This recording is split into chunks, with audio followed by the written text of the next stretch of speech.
और बच्चों, स्वागत है आप सभी लोगों का एक बार फिर से भौतिक विज्ञान की सुंदर सी प्यारी सी क्लास में। कैसे हैं आप सभी? गुड इवनिंग सभी को। तो हमारा आपका मिलना तो ऐसा हो गया है कि काफी रात हो जाती है ना, नींद आने लगती है, आप लोगों को खाना खा लेते हो और बस मस्त हैं, बढ़िया है, मस्त रहना भी चाहिए। पढ़ाई कैसी चल रही है आप लोगों की? बढ़िया? मैं अच्छा हूं बेटा, मैं सेक्सी टाइप का इंसान हूं, ऐसे ही रहता हूं। आपको नहीं लगता? हाँ, कभी कभी थोड़ा सा तबीयत नासाज हो जाती है तो उसको साज में लाने में थोड़ा टाइम लग जाता है, जिसकी वजह से चीजें है ना, थोड़ा सा ट्रैक पे नहीं चल पाती है। बट ठीक है, एट द एंड चल जाता है, सब हो जाता है, मैनेज हो जाती हैं चीजें। बट ठीक है, टाइम हो गया है, थोड़ा आगे बढ़ते हैं, कहानी स्टार्ट करते हैं। मैं कुछ बोलना स्टार्ट करता हूँ, आप कुछ सुनना स्टार्ट करें, फिर लिखें, नोट्स बनाएं। आपको जहां पर इंपॉर्टेंट लगे आप नोट बनाते रहिए। सर जी, आप पहली क्लास ले लिया कीजिए। पहले कैसे ले ले बेटा? बहुत बहुत सारा क्लास है, बहुत सारी क्लासेस हैं। सेक्सी बोलने में क्या है बेटा? कुछ बुराई है क्या? सेक्सी का मतलब आप समझते हैं क्या होता है? एक बच्चे को कुछ प्रॉब्लम है सेक्सी बोलने से। बेटा, सेक्सी बोलने में कोई बुरी बात नहीं है बेटा। किसने कहा कि बुरा शब्द है? हाँ, आप तो पढ़े लिखे इंसान हो, पढ़ाई कर रहे हो ना, मतलब नीट की तैयारी कर रहे हो, 12वीं पास हो चुके हो गए या 12वीं में हो गए, इसमें क्या बुरी बात? कैसे अनपढ़ हो जैसी बात कर रहे हो? आपको खुद समझाना चाहिए घर वालों को कि ये तो बुरी बात है नहीं, इसको क्यों उसमें बुरा मानना है। ये तो अच्छे शब्द हैं, प्यारे शब्द हैं, अब इसको छोड़ के क्या बोलें फिर हम? जिसको आप बोलते हैं, जैसे यूपी में बोलते हैं, एकदम भौकाल है, एकदम चौचक है, एकदम मजेदार है, कतई जहर है, वही है सेक्सी बेटा। उसी को इंग्लिश में सेक्सी बोल देता हूं। ठीक है, टनाटन नहीं बोलते, एकदम टनाटन है तबीयत, तो टनाटन है तबीयत, सेक्सी तबीयत है, बढ़िया है। चलिए आइए, तो तरल यांत्रिकी है, लेक्चर नंबर 2 है और हम स्टार्ट करेंगे आगे। क्लियर है? लेक्चर नंबर 1 में छोटी छोटी कहानियां रही, जिसमें हमने द्रव स्थैतिकी की बात करना स्टार्ट किया था। द्रव स्थैतिकी के बारे में हमने पढ़ना स्टार्ट किया था, है ना। और हमने जाना कि जब द्रव स्थिर होता है तो उसका दाब किस प्रकार से हम निकाल सकते हैं, चाहे वो गेज दाब हो, चाहे वो टोटल हम दाब की बात करें, द्रव के किसी भी बिंदु पर, किसी भी है ना गहराई में जाके पूरा दाब निकालना हो, या सतह पर हम देखें कि वायुमंडलीय दाब कितना लग रहा है तो वायुमंडलीय दाब निकालना है। सारी चीजें हमने सीख ली हैं। और घनत्व निकालना हमने सीखा, आपेक्षिक घनत्व के बारे में जाना हमने, ठीक है। और उसके साथ साथ सापेक्ष घनत्व के बारे में हमने जाना, और काफी सारी चीजें थी, छोटी छोटी चीजें, जिसमें आपने देखा कि पास्कल का नियम था, उसमें दाब के बारे में हमने जाना। और इसके साथ साथ हमने क्या पढ़ा था बेटा? एक बार बस नाम ले रहा हूं मैं, जो जो चीजें हमने पढ़ी थी, तो कुछ कुछ चीजें बच गई हैं। जैसे कक्षा 6वीं में एक एक्सपेरिमेंट करवाते थे टीचर, अब पता नहीं आप लोगों ने किया नहीं, कि जब मैं पढ़ता था तो ये जो था वो 6वीं में था। 6वीं में आर्किमिडीज का एक एक्सपेरिमेंट, यूट्यूब हमने पढ़ा था कल। हाँ, हमने आर्किमिडीज का सिद्धांत पढ़ा था, कक्षा 6वीं में पढ़ाया गया था। तो मुझे इसलिए याद है क्योंकि क्या हो गया, इसमें कुछ प्रॉब्लम आ गई क्या? बुरा मान गया लगता है। अरे आइंस्टीन जैसे घूर घूर के मत देखो, उंगलियां डाल देंगे। चलिए भैया, काम होगा इसका, देखो गए क्या हो गया, ना ही मान रहा।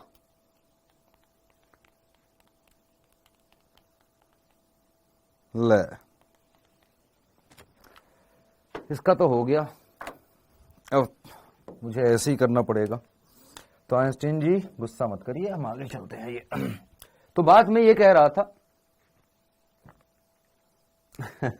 हाँ, तो बात में ये कह रहा था कि आर्किमिडीज का सिद्धांत एक छोटा सा बचा हुआ है। आर्किमिडीज की बहुत सुंदर सी कहानी है, हालांकि कहानी का टाइम नहीं है कि मैं आपको कहानी समझा सकूं। आर्किमिडीज कोई बहुत साइंटिस्ट नहीं थे, एक नॉर्मल इंसान थे हमारे आपकी तरह, और साइंटिस्ट जैसा कुछ इनके अंदर पहले था नहीं, बाद में उन्होंने काम किया काफी कुछ, पर स्टार्टिंग में ऐसा था। एक छोटा सा इंसिडेंट है, बताता हूं आपको। तो पहले जानते हैं कि डेमोक्रेसी नहीं थी, अर्थात ऐसे राजतंत्र होता था, मतलब जनतंत्र नहीं होता था, राजतंत्र होता था। राजतंत्र मतलब एक राजा होते थे, राजा की प्रजा होती थी, उसके अंदर है ना लोग रहते थे। तो प्रॉब्लम, एक राजा के सामने एक प्रॉब्लम आई, और प्रॉब्लम ये आई कि वो सोना वगैरह जब देते थे कि मेरा मुकुट बनाना है या मेरा कुछ और सामान बनाना है, कुछ आभूषण गहने बनवाने हैं, रानी के हो गए या किसी और चीज के हो गए, तो उसमें जो सुनार था वो तांबा, पीतल, इस तरह की चीजें धातुएं मिला देता था, और राजा को पता नहीं लगता था कि अब कैसे पता करे इसको। तो उसका कोई सोल्यूशन नहीं था कि पता कैसे करे यार कि कितना इसने मिलावट किया सोने में। तो उन्होंने कहा कि जो भी इसका हल निकाल के बताएगा उसको बहुत सारा इनाम, कुछ इनाम रखा कि इनाम दिया जाएगा, उसको बड़े ओहदे पे रखा जाएगा, काफी सम्मान दिया जाएगा, है ना। तो जो इस सोल्यूशन का हल निकाल देगा, तो पूरा राजा का दरबार सब फेल हो गया और सब पूरे नगर में बता दिया गया, उनकी प्रजा में। तो यूरोप की बात है, यूरोप में क्या करते हैं, टब में नहाते हैं लोग। टब होता है ना, बाथ टब जिसको आप बोलते हैं। बाथ टब में पानी भर देते हैं, फिर उसमें आप बैठ के आराम से नहाते हैं, ठीक है। कम जगह भी लेता है और उसके साथ साथ पानी इधर उधर नहीं फैलता, एक जगह पर नहा लो, उसके बाद फ्लश कर दो, पानी निकल जाता है। तो पानी भरा था और उसमें आर्किमिडीज गए और एक पैर उन्होंने रखा, तो जैसे ही पैर रखा तो पानी बाहर गिर गया, एकदम लबालब भरा था, बरोबर बाट बरोबर, ठीक है। तो जैसे ही पैर रखा तो पानी गिर गया बाहर। उन्होंने पैर हटा लिया तो देखा कि पानी का लेवल नीचे चला गया। फिर उन्होंने 2 पैर रखे, दोनों पैर से खड़े हो गए, तो देखा कि और पानी फिर गिरा। फिर बाहर निकल के देखा तो इस बार पानी और नीचे चला गया। इस तरह से अलग अलग, फिर उनको है ना, उनको थोड़ा सा आइडिया लगा कि देखते हैं अलग चीजों के साथ क्या होता है। तो अलग अलग तरह की वस्तुएं डाली, अलग अलग तरह के घनत्व की चीजें डाली उसमें, है ना। पत्थर डाल के देखा, लोहा डाल के देखा, अलग अलग तरह की चीजें डाली और फिर कैलकुलेट किया, एक यंत्र बनाया, उसमें कैलकुलेट किया। और जब उनको समझ में आ गया तो एक वर्ड बोलते हैं, यूरेका, यूरेका, ऐसे चिल्लाते हैं कि हो गया काम, हो गया। क्या मतलब, मिल गया मुझे, ठीक है। काम होगो मतलब कहने का मतलब वही वाली भाषा कि काम होगो। तो आर्किमिडीज ने कहा कि काम होगो, और काम हो गया। तो अलग अलग घनत्व के हिसाब से अलग अलग तरह से पानी बाहर निकला, और उसको कैलकुलेट करके, उसको स्टडी करके एक नियम बनाया जिसको आर्किमिडीज का हम सिद्धांत कहते हैं, और वो उत्प्लावन बल पर बेस्ड है। आज आर्किमिडीज के सिद्धांत से ही जितनी नाव वगैरह चलती हैं वो सिद्धांत वही है, लेकिन ये इसका मतलब ये नहीं है कि जब आर्किमिडीज आए उसके बाद नाव या जहाज बननी स्टार्ट हुई। ये गलत फहमी मत रहिएगा। लोग बनाते थे जहाज, नाव पहले थी, लेकिन रीजन नहीं पता था उनको, तो बनाते तो थे। नाव बनाने वाले तो कब के थे, लकड़ी की नाव, है ना, लोहे की नाव बना रहे थे लोग, लेकिन उसका कॉन्सेप्ट, उसके पीछे की फिजिक्स क्या है, ठीक है, वो नहीं समझ में आई थी। तो फिर या नाव बनाते थे तो शेप और साइज या आकार उसका वैसा नहीं देते थे उतने अच्छे ढंग से। फिर बाद में जब लोगों को पता चला उस इंजीनियरिंग के बारे में, तो उसको इस्तेमाल करके फिर अच्छे अच्छे बड़े जहाज बनाना स्टार्ट किया। तो ये इनका, हाँ चले बेटा। तो नाव तैरती है ना, चलती नहीं, ऐसा है क्या? चलाते भी थे ना, हाँ चलाते थे बेटा, मैंने भी चलाया नाव। चलो चप्पू। आर्किमिडीज का सिद्धांत आप सभी को पता है, उत्प्लावन बल। हम इसमें आर्किमिडीज का सिद्धांत मैंने आपको बता दिया, इसी कहानी में था। हम पढ़ेंगे उत्प्लावन बल, जिसका हमारा काम है। उत्प्लावन बल, काफी कटे हुए शब्द एक साथ जुड़े हैं। सही लिखा है क्या मैंने? अच्छा, उत्प्लावन बल की हेडिंग तो अगले, अरे यार ये आदत हो गई है रिमोट की, रिमोट ने बुरा मान गया। रिमोट क्या होगा भैया, चल लो न, चल वो क्या, कुछ ना कुछ रोज ही हो रहा है क्या इसमें खराब, क्या है? इसका भी मूड खराब ही रहता है, मनाना पड़ता है इसको जब देखो तब। है देखो काम करने लगा, इसका भाई मूड स्विंग हो रहा है इसका। चलो, तो उत्प्लावन बल और आर्किमिडीज का सिद्धांत। उत्प्लावन बल पे आते हैं। उत्प्लावन बल का मतलब, इन्होंने कहा था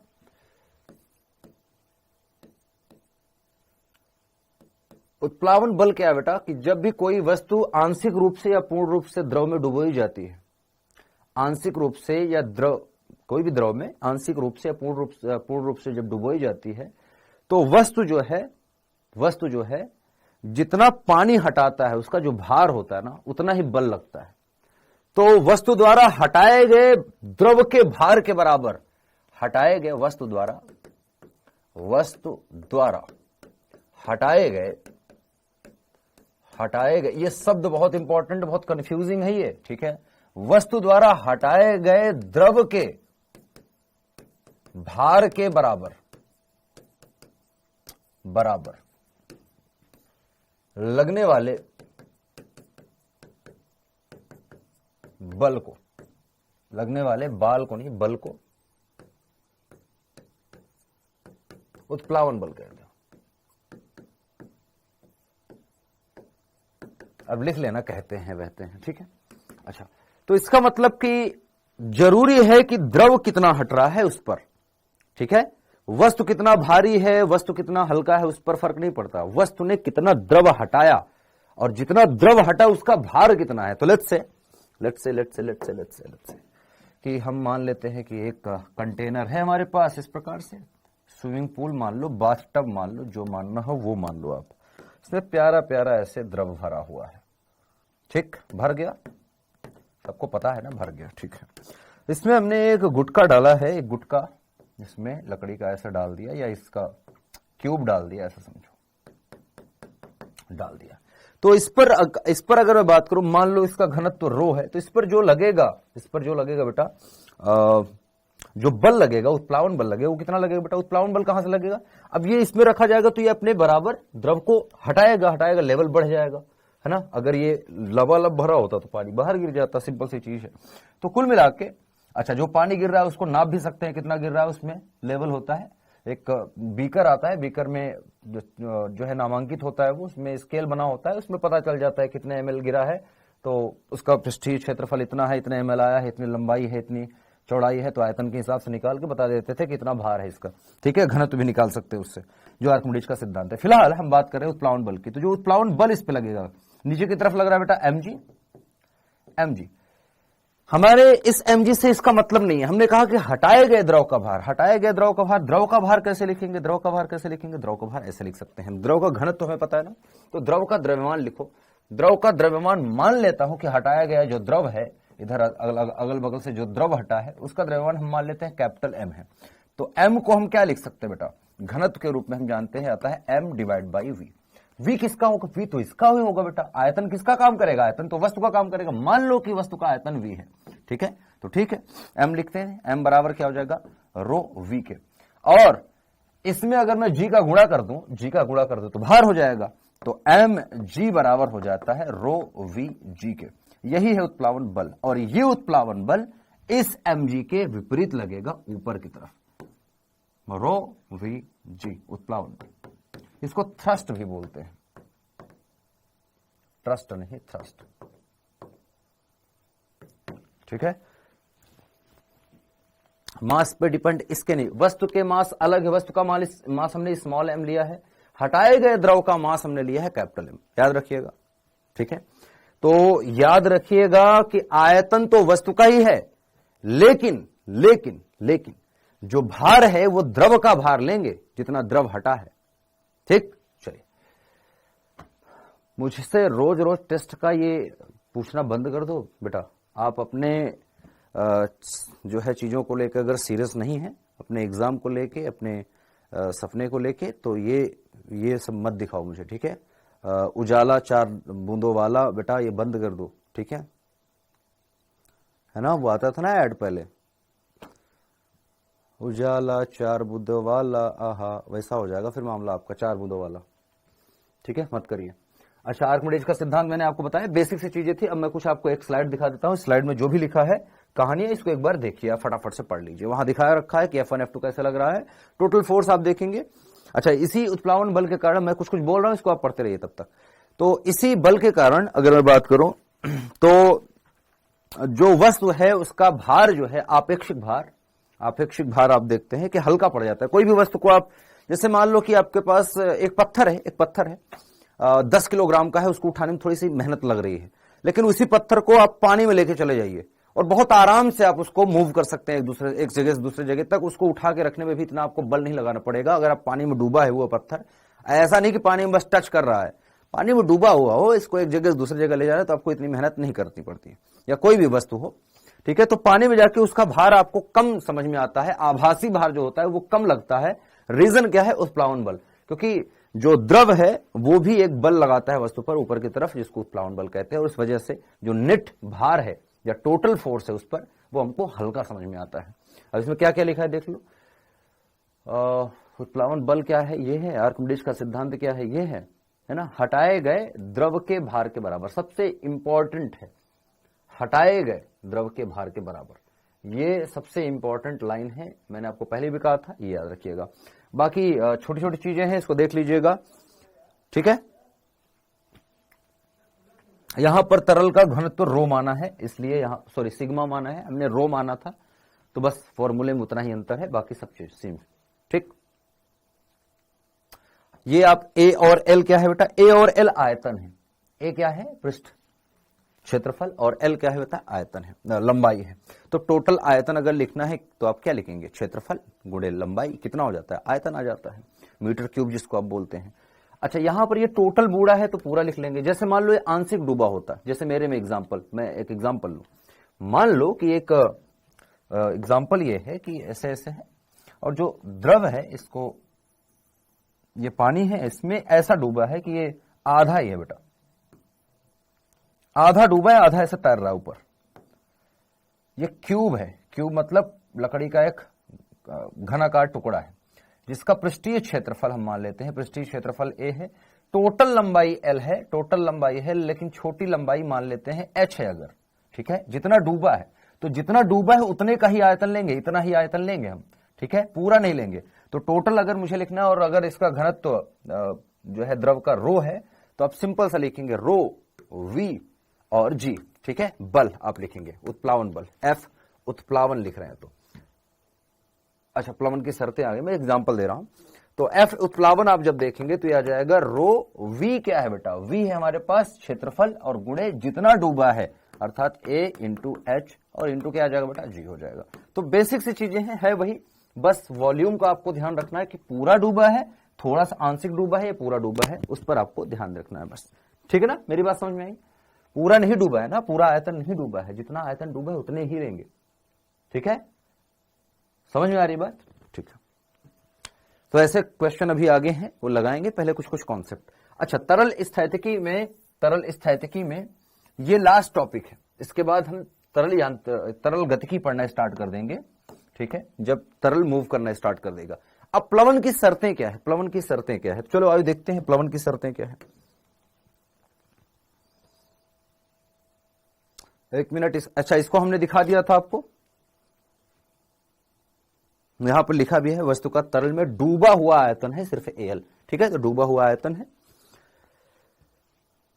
ठीक। अच्छा, अब मान लेते हैं कि चलो एक फिर से कंटेनर लेते हैं, ठीक है, थोड़ा बड़ा बनाता हूं मैं।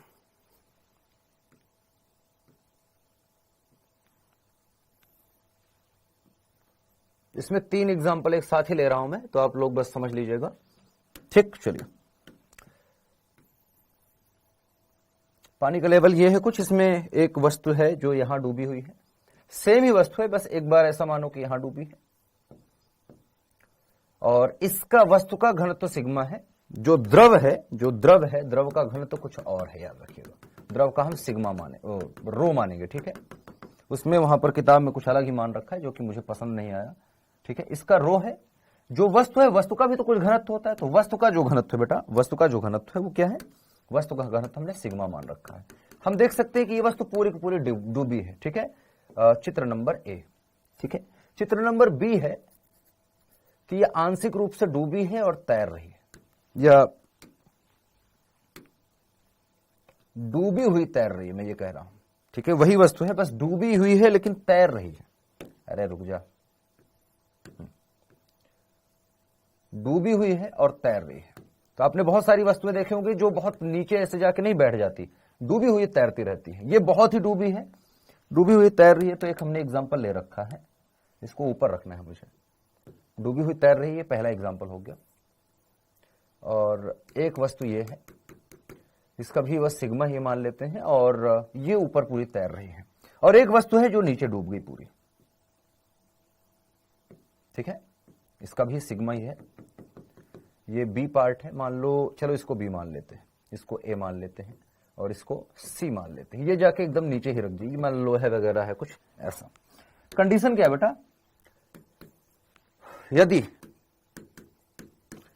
जो सिग्मा है वो ग्रेटर देन है रो से, ध्यान से देखना, सिग्मा अगर ग्रेटर देन है रो से, जो घनत्व है द्रव का उससे ज्यादा है, तो वस्तु डूब जाएगी, तो वस्तु डूब जाएगी।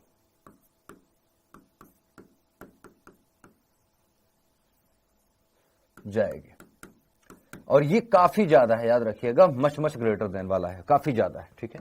दूसरा कंडीशन, स्थिति 1, चित्र कौन सा बेटा, चित्र सी है, ठीक है। दूसरा, यदि मैं कहूं कि ये जो है सिग्मा जो है वो लेस देन है रो से, तो आप पाएंगे वस्तु नहीं डूबेगी। बस इतना ही लिखना है, इतना तो सबको समझ में आता ही होगा। चित्र ए, ठीक है, लास्ट है, यदि सिग्मा लगभग इक्वल है, मैं कहूं रो से, या इस तरह से मानिए कि थोड़ा सा ज्यादा है और इक्वल भी, आप माने इक्वल भी है और ज्यादा भी है, तब ये कंडीशन होगी। अच्छा, इसमें कई कंडीशन है, इसमें ना बी वाले पार्ट में कई सारी कंडीशन है। कैसी कंडीशन, अगर मैं कहूं कि लगभग बराबर है रो के, तो डूबी हुई तैरेगी, तो ये यहां नहीं तैरेगी, ये तैरेगी सतह के आसपास। अगर ये थोड़ा सा ज्यादा है रो से, हल्का सा ज्यादा, लेकिन बहुत ज्यादा नहीं है, तो ऐसे तैरेगी, ठीक है। तो हल्की सी बराबर हो या थोड़ी सी ये ज्यादा है, सिग्मा हल्का सा ज्यादा है बस, ठीक है, बहुत ज्यादा नहीं, थोड़ा सा ही हल्का सा ज्यादा है, बहुत ज्यादा डिफरेंस नहीं। जैसे मैं कहूं कि इसका घनत्व 1.6 है और इसका 1.4 है, तो ऐसा, या 1.8 है, ठीक है, इसका 6 है, 1.8 है इसका, इस तरह से हम ले सकते हैं। छोटा छोटा जब परिवर्तन है तो डूबी हुई तैरेगी, तो डूबी हुई तैरेगी।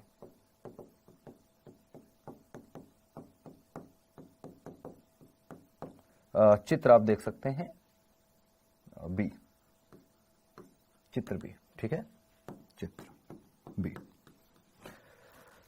छोटी छोटी चीज थी, कुछ नहीं है इसमें, ठीक है। बार बार क्लास क्यों रुक रही है, तो दांत क्यों निकाल रहे हो बेटा तुम, सर शायद नेटवर्क की भी ठंडी लग गए हैं इस बार, बार बार क्लास रुक रही है। पढ़ा लेंगे यार, मेरी तबीयत ठीक नहीं है, वैसे ही थोड़ी सी मैं कोशिश कर रहा हूं कि आप लोगों को, है ना। अच्छा, ये आपके लिए कुछ पॉइंट्स हैं, इसको आप पढ़ लेना, इसमें बस जनरल पॉइंट है कुछ, इसको आप वीआईपी पॉइंट्स बोल लीजिए, जनरल पॉइंट बोल लीजिए, या जो भी आपको बोलना पसंद है, इसको बस पढ़ लेना। कुछ कुछ बेसिक है जो हमने अभी, द्रव विस्थापित हो रहा है, ये हो रहा है, वो हो रहा है, तो उसी के बारे में कुछ और भी चीजें लिखी हैं स्थितियां के साथ, जैसे कि वस्तु तैरेगी या जो भी है, तो आभासी भार क्या होगा बस। अच्छा, ये वाले पॉइंट जरूर पढ़ लेना। अभी मैंने आभासी भार और वास्तविक भार की बात की थी, तो ये भार में कमी क्या आ रही है, कैसे आ रही है। ये APP का मतलब होता है अपरेंट, अपरेंट मतलब आभासी, आभासी भार। जो वास्तविक भार है उसमें से थ्रस्ट निकाल दी, थ्रस्ट मतलब उत्प्लावन बल। TH क्या है बेटा, उत्प्लावन बल। TH क्या है, उत्प्लावन बल। अभी लिखा था ना थ्रस्ट, थ्रस्ट बोलते हैं बेटा, थ्रस्ट का TH यूज किया गया, ठीक है। और वास्तविक क्या हो जाएगा, वास्तविक हो जाएगा, भार में कमी कितनी है, भार में कमी आई है, वास्तविक ये है, तो वास्तविक में वास्तविक ये है और आभासी ये है, इसको निकाल दो, तो ये है वो जो विस्थापित द्रव का भार है, वही भार में कमी आएगी। तो जितना भार हटा है द्रव का, उतना ही भार की कमी आएगी वस्तु का, ठीक है। चलिए, उतना ही, क्योंकि बल लगाएगा वो ऊपर की तरफ थ्रस्ट। बाकी अपेक्षित घनत्व तो हमने आपको पहले बता रखा है, 4 डिग्री सेंटीग्रेड पर, ये सब चीजें लिखवा रखी थी कल ही, तो उसको हटा दो। वस्तु का भार हवा में है, पानी में ये है, तो तेल में क्या होगा, तो ये सब देख लीजिएगा, बेसिक चीजें हैं। ये क्वेश्चन आपको, ये जो है क्वेश्चन सॉल्व करने में मदद कर सकता है, ये वाला फॉर्मूला। इस फॉर्मूले को थोड़ा सही से एक बार बस देख लेंगे, आपको समझ में आ जाएगा। यहाँ पर रिलेटिव है, किसके सापेक्ष किसका ले रहे हैं, तो तेल में भार की हानि कितना हुआ, पानी में भार की हानि कितना हुआ, दोनों का डिफरेंस लेके हम बात ले लेते हैं, आंसर है, ठीक है। सर डिटेल में पढ़ाएं, ऐसा लग रहा है कि बोर्ड वालों को पढ़ा रहे हैं। शाहिद बेटा तुम पहली बार क्लास में आए हो मुझे लगता है, ठीक है, बहुत तेज ना बनो, ठीक है, सोच समझ के बोला करो। ऐसा लग रहा है कि बोर्ड वालों को पढ़ा रहे हैं। डिटेल में क्या पढ़ोगे तुम, हाँ, जड़ें खोदनी है क्या तुम्हें, और डिटेल में पढ़ लिया तुमने। कौन सी चीज तुम्हें डिटेल में नहीं पढ़ी बताओ, कौन सी चीज मैंने नहीं पढ़ाई डिटेल में तुम्हें? कल आए थे, क्लास लगाए थे? हाँ डिटेल, मिस्टर डिटेल, तुम्हारा नाम ही डिटेल रख देता हूं मैं आज से। डिटेल बेटा बताओ, नहीं तो हम डिटॉल लगा देंगे, फिर वो 99.9% सफाया हो जाता है, पता है ना, कीटाणुओं का। तरल यांत्रिकी, हाँ तरल यांत्रिकी स्टार्ट हो रहा है। तरल यांत्रिकी अब मतलब द्रव बहना स्टार्ट हो गया, द्रव का प्रवाह स्टार्ट हो गया, द्रव का नहीं तरल का, द्रव नहीं तरल। तरल में वायु भी है, लेकिन वायु का एग्जाम्पल हम बाद में लेंगे। क्लास अटक अटक के चल रही है बेटा। क्या सबके साथ ये दिक्कत आ रही है कि तार जो है, तार बोल रहा हूं, क्लास जो है अटक अटक के चल रही है? देखो मैं पिछले 6 घंटे से लगातार बोल रहा हूं बोर्ड पर, ठीक है, 6 घंटे गिन के देख लेता हूं। हाँ 5 घंटे हो गए और ये 2 घंटे और बोलूंगा तो 7 घंटे हो जाएंगे, ठीक है।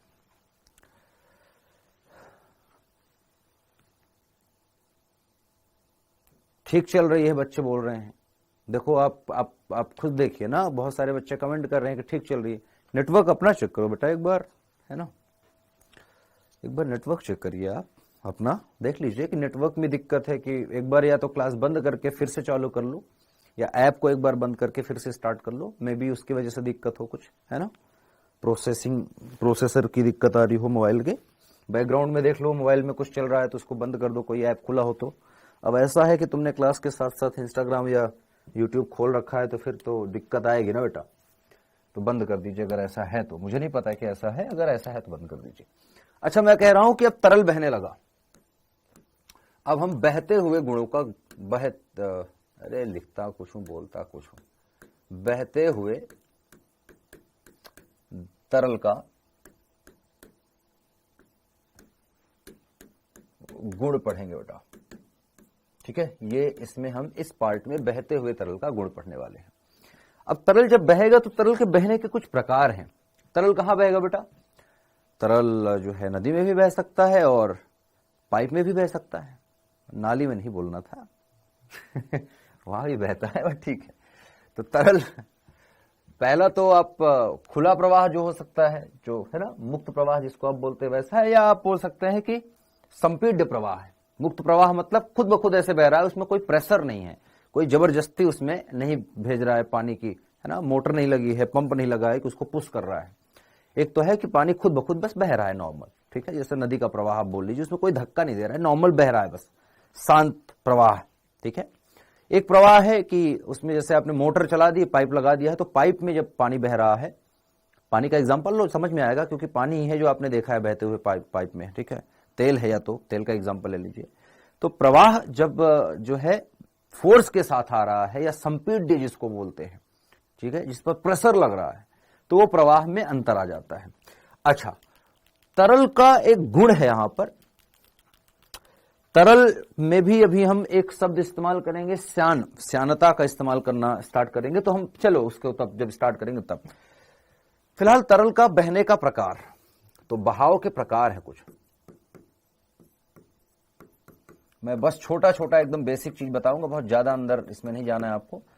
ये बहाव के प्रकार एक बार फिर से आएगा जब हम रेनॉल्ड नंबर पढ़ेंगे, ठीक है, विस्कोसिटी अभी बताऊंगा। हाँ बेटा, तो बहाव के जो प्रकार है, पहला आता है बेटा धारा रेखीय प्रवाह, धारा रेखीय प्रवाह। अब इस प्रवाह को मैं एक एग्जांपल से बताऊंगा, आपको समझ में आ जाएगा, ठीक है, फटाफट से देखिए। लेट्स से कि कोई पाइप है, पाइप कैसे भी आकार की हो सकती है, चलो हम मोटे और पतले सिरे वाली पाइप लेते हैं एक,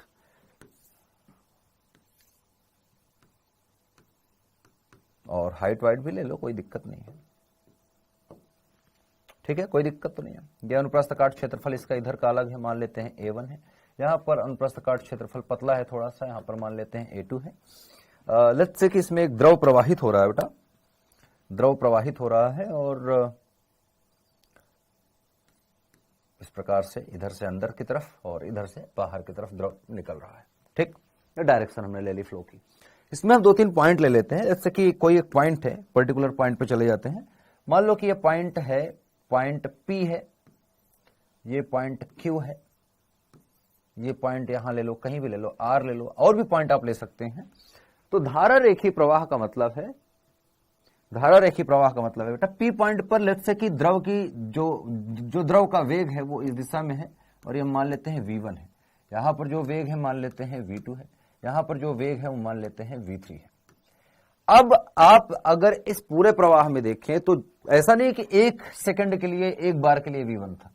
इस पूरे प्रवाह में जो द्रव बह रहा है लगातार उसी तरह से बह रहा है, उसी रेट से बह रहा है, लेकिन एक एक पॉइंट पर जब आप चेक करते हैं, इस पॉइंट पर फिक्स है कि v1 ही है, इस पॉइंट पर फिक्स v2 है।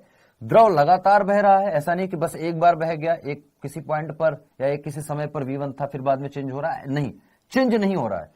तो द्रव का जो वेग है वो हर एक पॉइंट पर, किसी विशेष पॉइंट पर विशेष मान रखता है। जैसे यहां पर मान लो कि 5 मीटर पर सेकंड से बह रहा है, यहां पर 4 मीटर पर सेकंड से है, यहां पर मान लो 6 मीटर पर सेकंड से है, ठीक है। अगर इस प्रकार से द्रव का वेग इन पॉइंट पर फिक्स वैसा ही बह रहा है तो इस तरह के प्रवाह को हम कहेंगे, क्या कहेंगे बेटा, धारा रेखीय प्रवाह। इस तरह के प्रवाह को हम क्या कहेंगे, धारा रेखीय प्रवाह, ठीक है।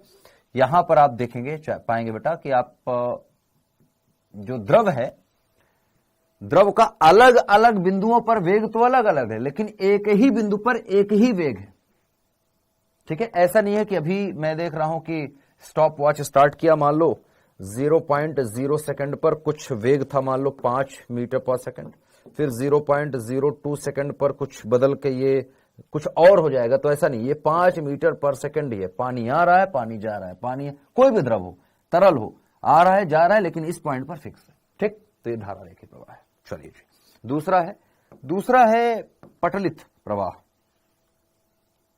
पटलित पलटित जो भी आप बोला चाहें। ये भी एक्चुअली धारा रेखीय प्रवाह के अंदर एक एग्जाम्पल है जो कि आदर्शता को दर्शाता है, आदर्श स्थिति में चला जाता है। हालांकि कोई चीज आदर्श है नहीं। अब यहां पर आदर्श का जब नाम आता है तो आदर्श तरल की तरफ हमें चलना पड़ेगा। तो थोड़ा सा आदर्श कंडीशन में हम चलें, आदर्श स्थिति में एकदम आदर्श स्थिति में गए हैं तो द्रव भी हमें आदर्श चाहिए। हम अब हम तरल से द्रव पे आ रहे हैं, ठीक है। आदर्श तरल के लिए चलो तरल या द्रव लिख लो, चलो द्रव लिख लो एग्जाम्पल के रूप में, एक ही बात है, आप एग्जाम्पल समझ लीजिए, उसके बाद तरल में भी एप्लीकेबल है। अब पटलित का मतलब हो जाता है बेटा कि मान लो कि नदी जैसे बह रही है, एक एग्जाम्पल लो, नदी बह रही है। आपने एक्सपीरियंस किया होगा कि अगर नदी गहरी है मान लो, ठीक है, नदी गहरी है, मान लो कि 10 फीट गहरी नदी है, 5 फीट गहरी नदी है, और नदी आपने देखा हो या कभी नहाया हो, तैरना वैरना आता हो तो कभी एक्सपीरियंस किया हो। नदी में जो जमीन होता है, जमीन के संपर्क में जो पानी होता है वो धीरे बहता है आगे, लेकिन जो सबसे ऊपर वाली लहर, वो जो परत होती है ना, जो सबसे ऊपर, उसके ऊपर हवा होता है, मतलब सबसे ऊपर वाली जो परत है वो सबसे तेज बहती है, ठीक है। और जैसे जैसे गहराई में जाएंगे वो पानी ऐसा लगता है कि बहुत धीरे बह रहा है, ठीक है। अगर गहराई बहुत ज्यादा है तो नीचे वाला सतह एकदम रुका हुआ सा लगता है, बहुत हल्का हल्का बह रहा होता है, ठीक है। तो आप ये पाते हैं कि हर एक द्रव का हालांकि आदर्श हटा दो अभी के लिए, जो हम बता रहे हैं उसमें आदर्श स्थिति खत्म हो गई।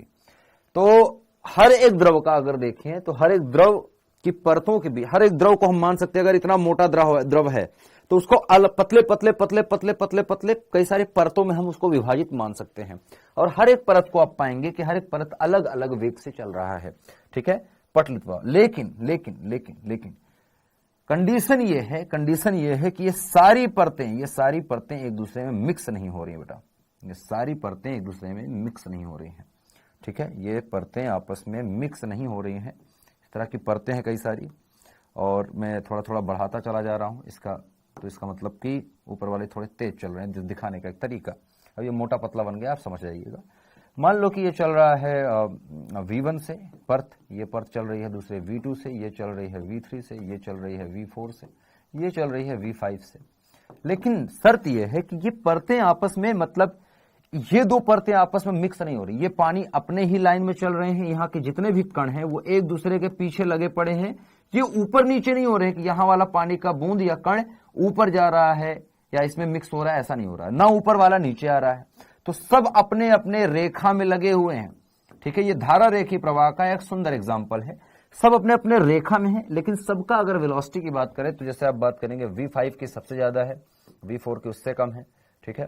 फिर V3 की आएगी, फिर V2 की आएगी और सबसे कम है V1 की। जो जमीन के संपर्क में होता है परत वो एकदम रुकी ही होती है, ठीक है।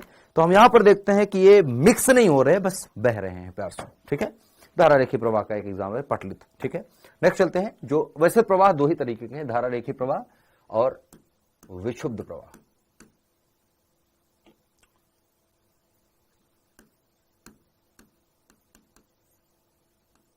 विक्षुब्ध प्रवाह, विक्षुब्ध प्रवाह टर्बुलेंट फ्लो बोलते हैं। लेमिनार फ्लो था अभी जो हमने पढ़ा, ये टर्बुलेंट फ्लो है। टर्बुलेंट फ्लो को हम ऐसा समझ सकते हैं कि ये इसकी परतें बस मिक्स हो रही हैं लगातार, इसका कोई अपना जमीर नहीं है, कैसे भी बह रहा है, ठीक है, कैसे भी बह रहा है। यहाँ के नीचे की परतें ऊपर जा रही हैं, ऊपर के नीचे आ रही हैं, पानी ऐसे जिसमें ऐसे देखते हैं भंवर बने रहते हैं पानी में, पानी सीधा नहीं बहता, उथल पुथल मची पड़ी है वैसा। तो इसमें पानी जो है वो सीधा सीधा नहीं बह रहा है।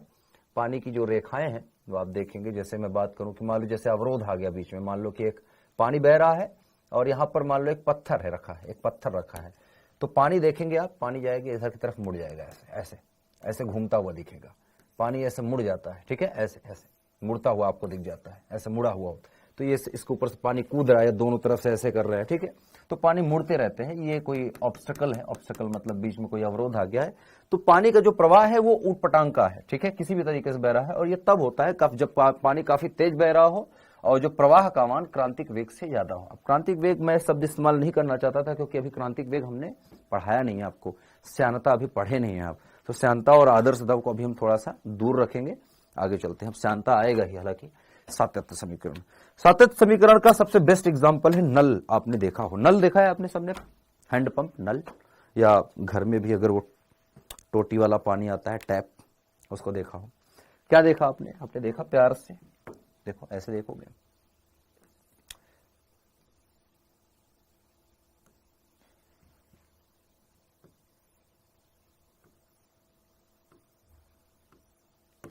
जैसे कि ये नल है, ठीक है, इधर कुछ भी है, पानी आ रहा है इसमें से, पानी एकदम भर के आ रहा है, एकदम भर के लबालब पानी आ रहा है, भर के बढ़िया, ठीक है। इसका अनुप्रस्थ काट क्षेत्रफल इस पॉइंट का हम मान लेते हैं कितना बेटा, A1 है। आप देखेंगे इसमें से पानी बह रहा है, गिरेगा ऐसे, लेकिन पानी जैसे गिरेगा वो नीचे की तरफ आप देखेंगे वो ऐसे पतला होता चला जाता है। जो पानी होता है बेटा वो नीचे की तरफ आप देखेंगे, नीचे यहां से पानी तो पूरा भर के निकलता है, लेकिन नीचे की तरफ देखेंगे वो धीरे धीरे धीरे धीरे उसकी जो अनुप्रस्थ काट क्षेत्रफल है या चौड़ाई है अगर मैं बात करूं, ठीक है, वो घटती चली जाती है, ठीक है। होता है ऐसा, ऐसा क्यों हो रहा है बेटा? रीजन क्या है? रीजन क्या है? रीजन है सातत्य समीकरण, रीजन सातत्य समीकरण बताएगा। तो यहां का अनुप्रस्थ काट क्षेत्रफल अगर मैं मानूं कि A1 है और यहां पर जो द्रव का प्रवाह है अगर मैं मानूं पानी का वो V1 है, इसी तरह से मान लो कहीं रास्ते में एक और अनुप्रस्थ काट क्षेत्रफल मान लो काल्पनिक कि जितने में पानी बह रहा है इसको मान लो A2 है, तो यहां पर हमें प्राप्त हो रहा है मान लो V2। लास्ट में एक और मान लो यहां पर छोटा सा A3 है, यहां पर जो प्रवाह है वो V3 है, ठीक है, नीचे की तरफ ही क्योंकि V3 है। इन सब में संबंध है, ऐसा क्यों हो रहा है, क्या रीजन है, ठीक है, देयर इज अ रीजन कि ऐसा क्यों है। ये कुछ तो दिक्कत है नेटवर्क में, नेटवर्क ही चला गया, बताओ।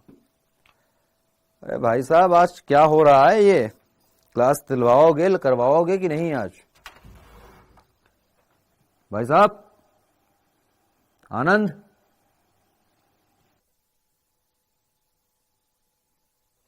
एक तो आनंद भैया अपने आनंद में रहते हैं, क्या ही करें अब, कमेंट ही नहीं दिख रहा है तुम लोगों का, भाग जा रहा है, ठीक है। तो मैं ये कह रहा हूं कि ये घटनाएं आपने देखी होंगी कि इस तरह से होता है, पानी गिरता है तो ऐसे पतला होता चला जा रहा है। रीजन ये है बेटा, रीजन ये है, रीजन ये है कि आप जानते हैं कि जब यहां से पानी गिरता है तो इसका वेग कम है, जब आगे जैसे जैसे जाता है नीचे की तरफ वेग बढ़ता जाता है। क्यों? mg लगता है ना नीचे, क्या लगता है बेटा? mg, फोर्स लग रहा है, फोर्स लग रहा है, खींच रहा है तो तेज हो रहा है, स्पीड बढ़ता चला जा रहा है, पानी का स्पीड बढ़ता चला जा रहा है।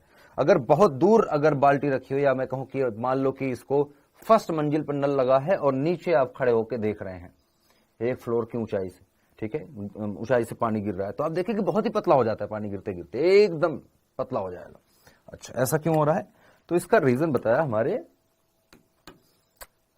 इक्वेशन ऑफ कॉन्टिन्यूटी की बात करें तो इसको किसी भी तरीके से बना लीजिए, मोटा पतला पतला मोटा जो भी है, पाइप बना लेते हैं हम, मोटू पतला, मोटू पतलू कर लेते हैं इसको।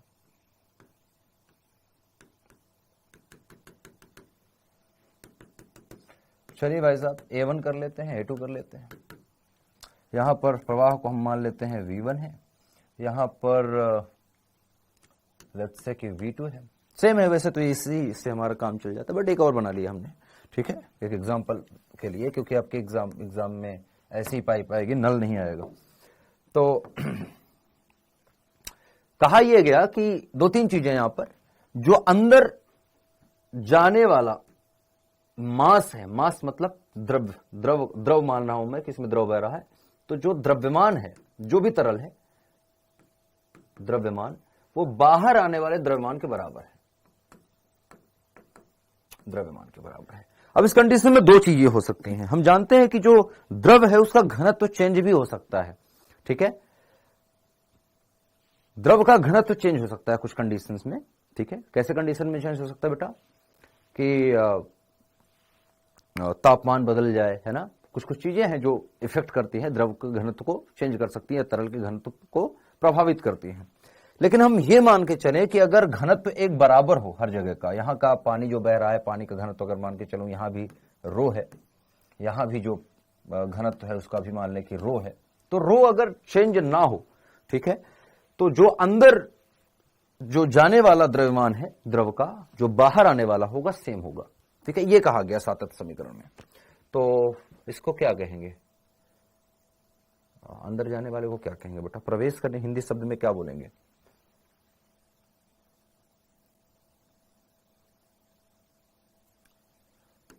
प्रवेश करने वाले द्रव का द्रव्यमान बराबर होगा, ठीक है, बाहर निकलने वाले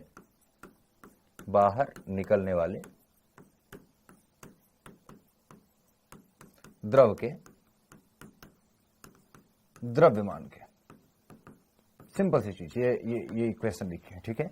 अब इसको लिखेंगे, प्रवेश करने वाले द्रव का द्रव्यमान क्या लिख सकते हैं, द्रव्यमान क्या होता है बेटा, मास।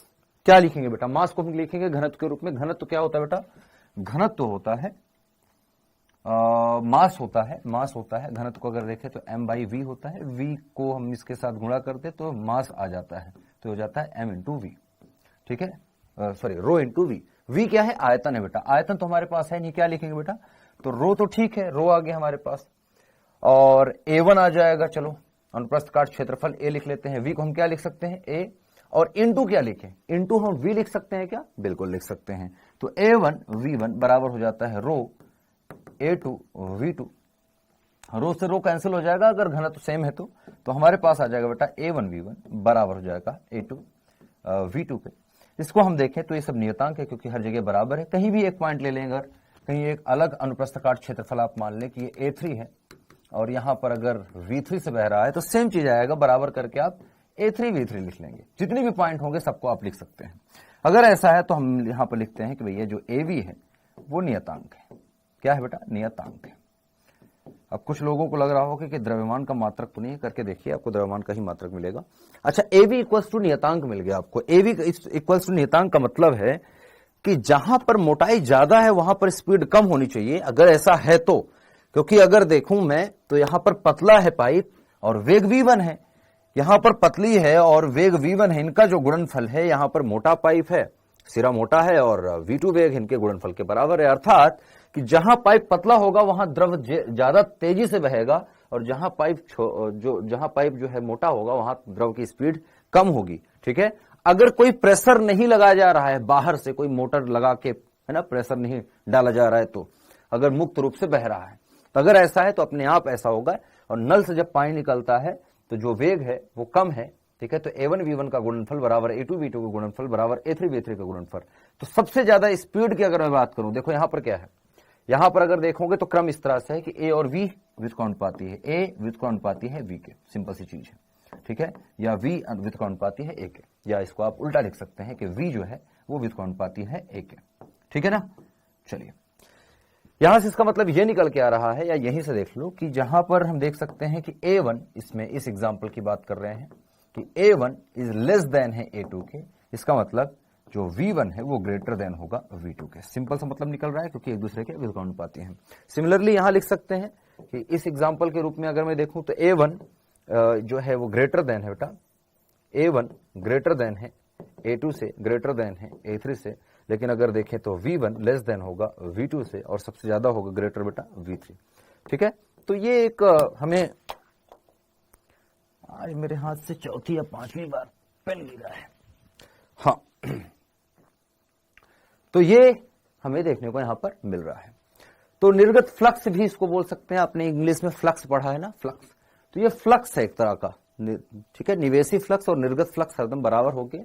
यहां से एक चीज और हमें पता चला बेटा, अच्छा ये देख लीजिए यहां पर लिखा है, बेसिक सी चीजें हैं, यही वही चीज है। मैं आपको ये लाया था कि आप देख भी लेंगे, मेरे दिमाग में नहीं था, नहीं तो अब तक तो दिखाई देता मैं इसको आपको।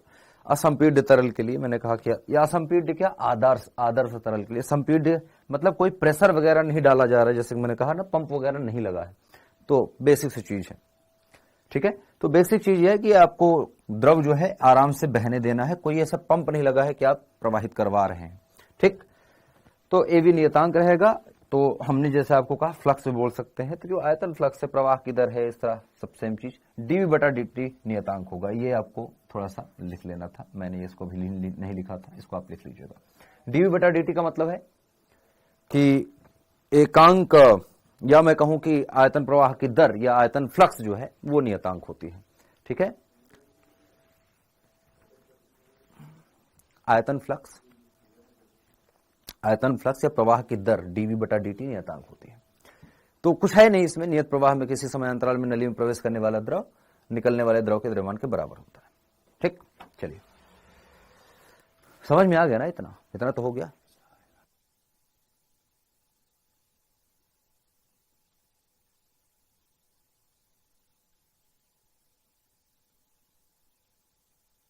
अब ठीक है, आवाज आ रही है, सब सही चल रहा है।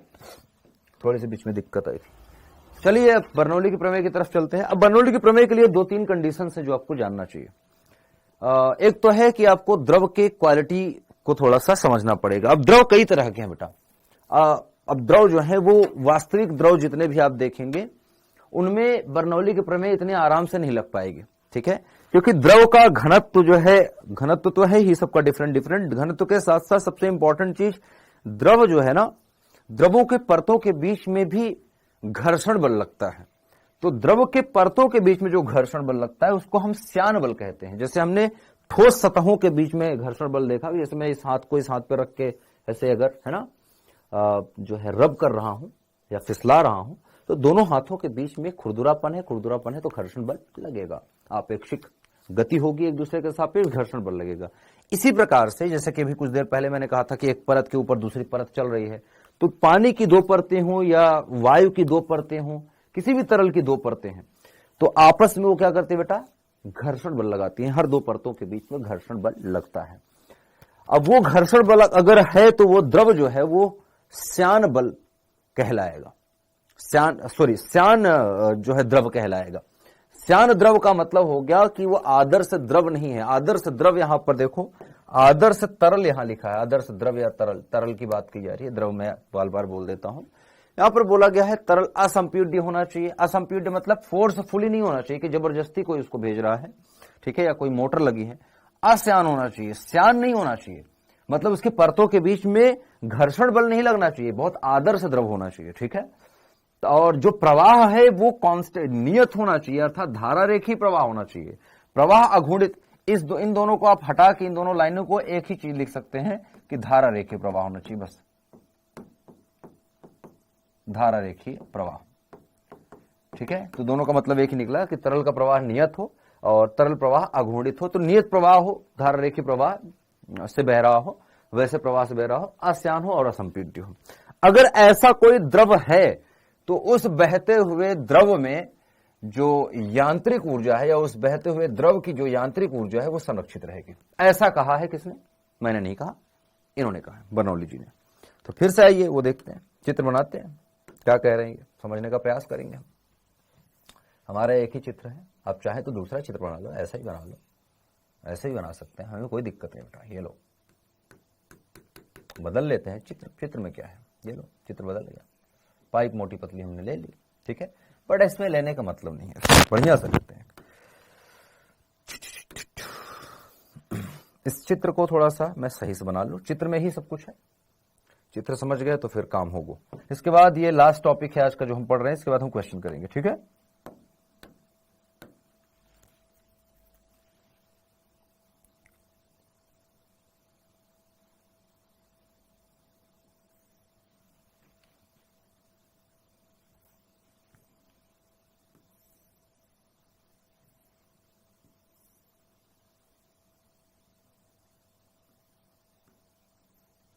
अरे भैया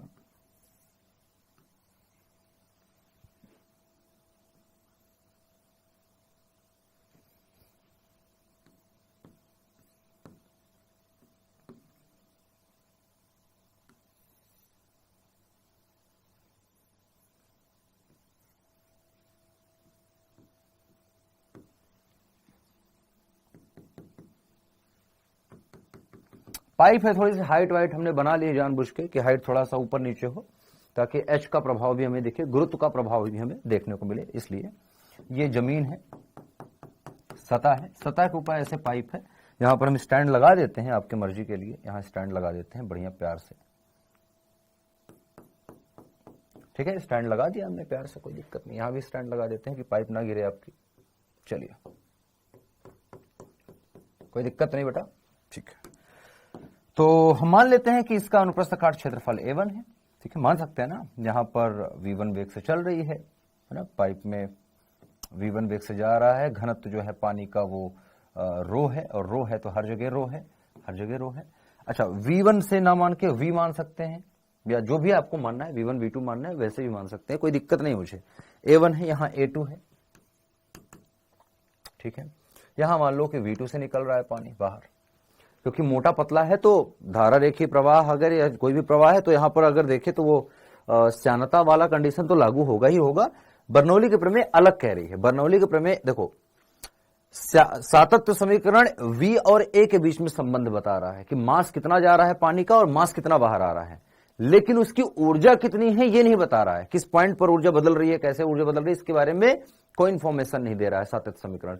ये आपको समीकरण या ये प्रमेय जो है आपको ऊर्जा के बारे में बात करेगा। तो घनत्व तो हम मान के चले एक बराबर है, ठीक है, बीच में आपको मानना है कुछ और मान लीजिए। इसकी अब हाइट देखेंगे, इसकी हाइट मान लेते हैं कि दोनों के बीच में जो डिफरेंस है हाइट का, ठीक है, दोनों के बीच में हाइट का जो डिफरेंस है मान लेते हैं, बीच से ले लेते हैं दोनों के अक्ष से, ठीक है। ये डिफरेंस आपको देखने को मिल रहा है कितना बेटा, h है, h है। यहां से हम मान सकते हैं कि चलो ये मान लेते हैं h1 है इसकी ऊंचाई, और इसकी ऊंचाई टोटल हम मान लेते हैं ये ऊंचाई जो है वो h2 है। तो आप क्लियरली देख सकते हैं कि जो h2 माइनस h1 है वो है h के, क्लियर है। मान लेते हैं अब कि यहां से m द्रव्यमान का द्रव अंदर जा रहा है, कितना बेटा, m द्रव्यमान का द्रव अंदर गया, यहां से अंदर गया m द्रव्यमान का द्रव, तो यहां से निकलेगा भी m द्रव्यमान का, क्या कहते हो, यही तो कह रहा है सातत्य समीकरण हमसे। बेसिक से जो चीजें हैं वो समझ लीजिए पाइप में, फिर तो आपको बस नियम आपको पता होगा, लगाना होगा, बस छोटी छोटी चीजें। आयतन वगैरह लिखना हमें आता है, A1 V1 A2 V2 इस तरह से लिख लेंगे, ठीक है, सही है ना, बेसिक सी चीजें हैं, पता है। एक तो आपको चीज पता है, यहां पर देखते ही पता है कि जो A1 V1 है वो बराबर है A2 V2 के। अब सिंपल से तीन तरह की समीकरण है, तीन तरह की ऊर्जाएं हैं। यांत्रिक ऊर्जा तो द्रव की या प्रवाहित द्रव में यांत्रिक ऊर्जा हम लिखेंगे, प्रवाहित द्रव की कुल यांत्रिक ऊर्जा, कुल यांत्रिक ऊर्जा, या यांत्रिक ऊर्जा अपने आप में कुल ऊर्जा होती है, बट ठीक है लिख लो कुल यांत्रिक ऊर्जा। तो यांत्रिक ऊर्जा जो होती है बेटा वो तीन तरह से है। पहली, या मैं इस तरह समीकरण में बना दूं, यांत्रिक ऊर्जा जो है वो बराबर है दाब ऊर्जा के। द्रव में क्या होता है, प्रेशर होता है बेटा, तो दाब ऊर्जा है, प्लस है अब गति हो रही है तो गतिज ऊर्जा भी होगी, गतिज ऊर्जा भी होगी, बिल्कुल होगी, और प्लस स्थिति के हिसाब से, अर्थात ऊंचाई भी है, हाइट के हिसाब से, गुरुत्व की वजह से गुरुत्व ऊर्जा भी आएगी, ठीक है। तो स्थितिज ऊर्जा आएगी, स्थितिज या गुरुत्व ऊर्जा बोलना ज्यादा अच्छा है, गुरुत्व ऊर्जा, स्थितिज ऊर्जा, एक ही बात है, ठीक है। यहां पर इस कंडीशन के लिए एक ही बात है। तो हमें तीन ऊर्जाएं हमें देखने को मिल रही हैं। अब ये तीनों ऊर्जाएं हम किसके लिए लिखें? एकांक आयतन के लिए लिख सकते हैं, एकांक द्रव्यमान के लिए लिख सकते हैं, अलग अलग कंडीशन है लिखने के लिए। अब आपको जैसे लिखना है वैसे लिख सकते हैं प्रेशर को। तो अगर मैं एकांक आयतन के लिए लिखूं तो जो दाब ऊर्जा आती है, और ये सब यांत्रिक ऊर्जा क्या होती है बेटा? संरक्षित होती है। तो ये यांत्रिक ऊर्जा, ये मतलब इन ऊर्जाओं का योग जो है वो नियत है। मतलब अगर इस पॉइंट पर मैं लिखूं और उस पॉइंट पर मैं ऊर्जा लिखूं, तो आइए देखते हैं। इस पॉइंट पे मैं मान लेता हूं कि इस पॉइंट पर जो एनर्जी है, इस पॉइंट पर जो एनर्जी है बेटा, हम मान लेते हैं कि P1 दाब है यहां पर दाब जो है वो P2 है, मान लेता हूं, ठीक है। और बाकी गुरुत्व ऊर्जा लिख लेंगे, आइए देखते हैं। तो दाब ऊर्जा दोनों पॉइंट का लिखना है मुझे, कैसे लिखें? तो हम लिख रहे हैं सिरे ए का,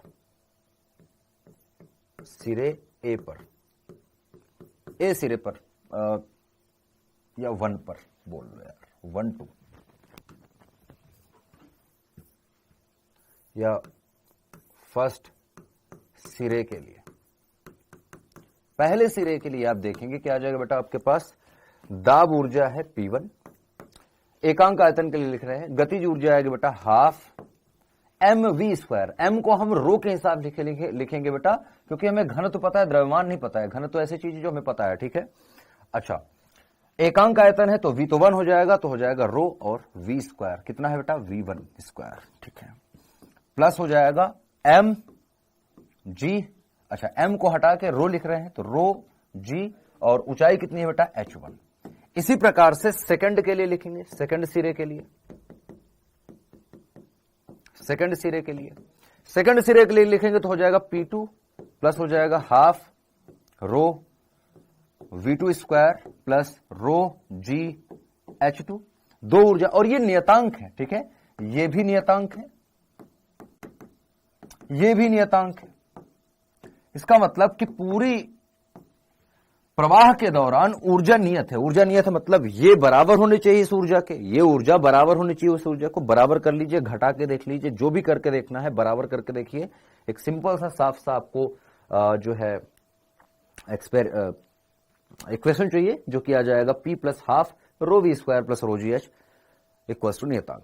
तो अब किसी भी पॉइंट पर देखेंगे, यहां निकालिए, यहां निकालिए, यहां निकालिए, किसी भी पॉइंट पर निकालेंगे, अगर तरल अश्यान और असंपीड्य है और धारा रेखी प्रवाह में चल रहा है, आदर्श तरल हो जाएगा। और आदर्श तरल अगर इस तरह से बह रहा है तो उसके किसी भी पॉइंट पर इन तीनों ऊर्जाओं का योग नियत रहेगा, ठीक है। अगर क्षैतिज प्रवाह है, केवल क्षैतिज प्रवाह है, तो जो स्थितिज ऊर्जा या गुरुत्व ऊर्जा है उसका मान 0 हो जाएगा। मतलब कि अगर पाइप सीधी होती यहां से यहां तक तो H होता ही नहीं, ठीक है। मतलब इस H इस पाइप के इस सिरे में और इस सिरे में कोई अंतर अगर नहीं होता, सीधी होती, तो आपको स्थितिज ऊर्जा 0 लेनी होती है। स्थितिज ऊर्जा में कोई, क्योंकि दोनों तरफ स्थितिज ऊर्जा सेम हो जाती है, सेम हाइट पर अपने आप कट जाती है दोनों तरफ, तो फिर अंतर नहीं आता। यहां पर आप देखेंगे, है ना। तो यहां पर ऐसा है कि जो नीचे है, अब यहां की स्थितिज ऊर्जा कम है, ध्यान से सुनना, यहां स्थितिज ऊर्जा कम है, वहां पर स्थितिज ऊर्जा ज्यादा है। यहां पर दाब अधिक है, वहां पर दाब ऊर्जा कम है। प्रेशर यहां ज्यादा होगा, वहां कम होगा। तो एक ऊर्जा कम होती है तो एक ऊर्जा बढ़ जाती है, ठीक है। तो बैलेंस हो रही है। यहां पर वॉल्यूम जो है V ज्यादा है, यहां पर V कम है। अच्छा, यहां पर दाब ज्यादा है, वहां पर दाब कम है, ठीक है।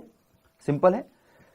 अच्छा, अब इसका एक रियल एग्जांपल जो है, कई सारे रियल एग्जांपल है, वो हमें समझने हैं।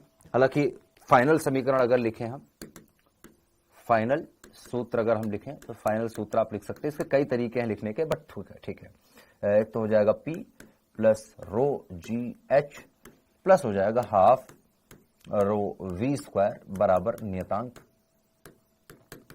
ठीक है।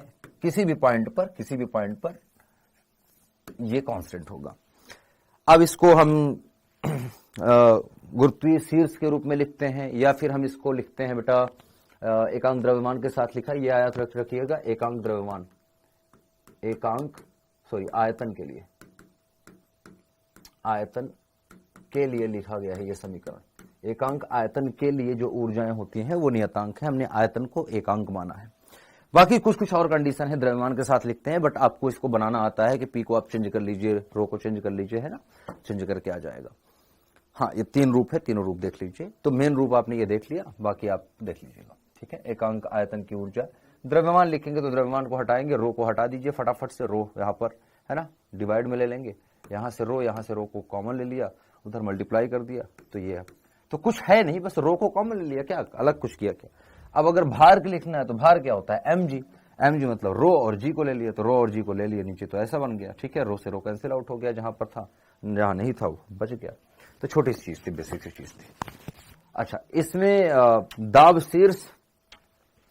शीर्ष क्या है बेटा, P/ρg, और वेग शीर्ष क्या है, v²/2g। गुरुत्व शीर्ष क्या है, सिर्फ h बचा। तो इसमें कुछ ज्यादा ऐसी खास बात नहीं, फालतू चीज है, एक ही जैसी चीज है, ओके।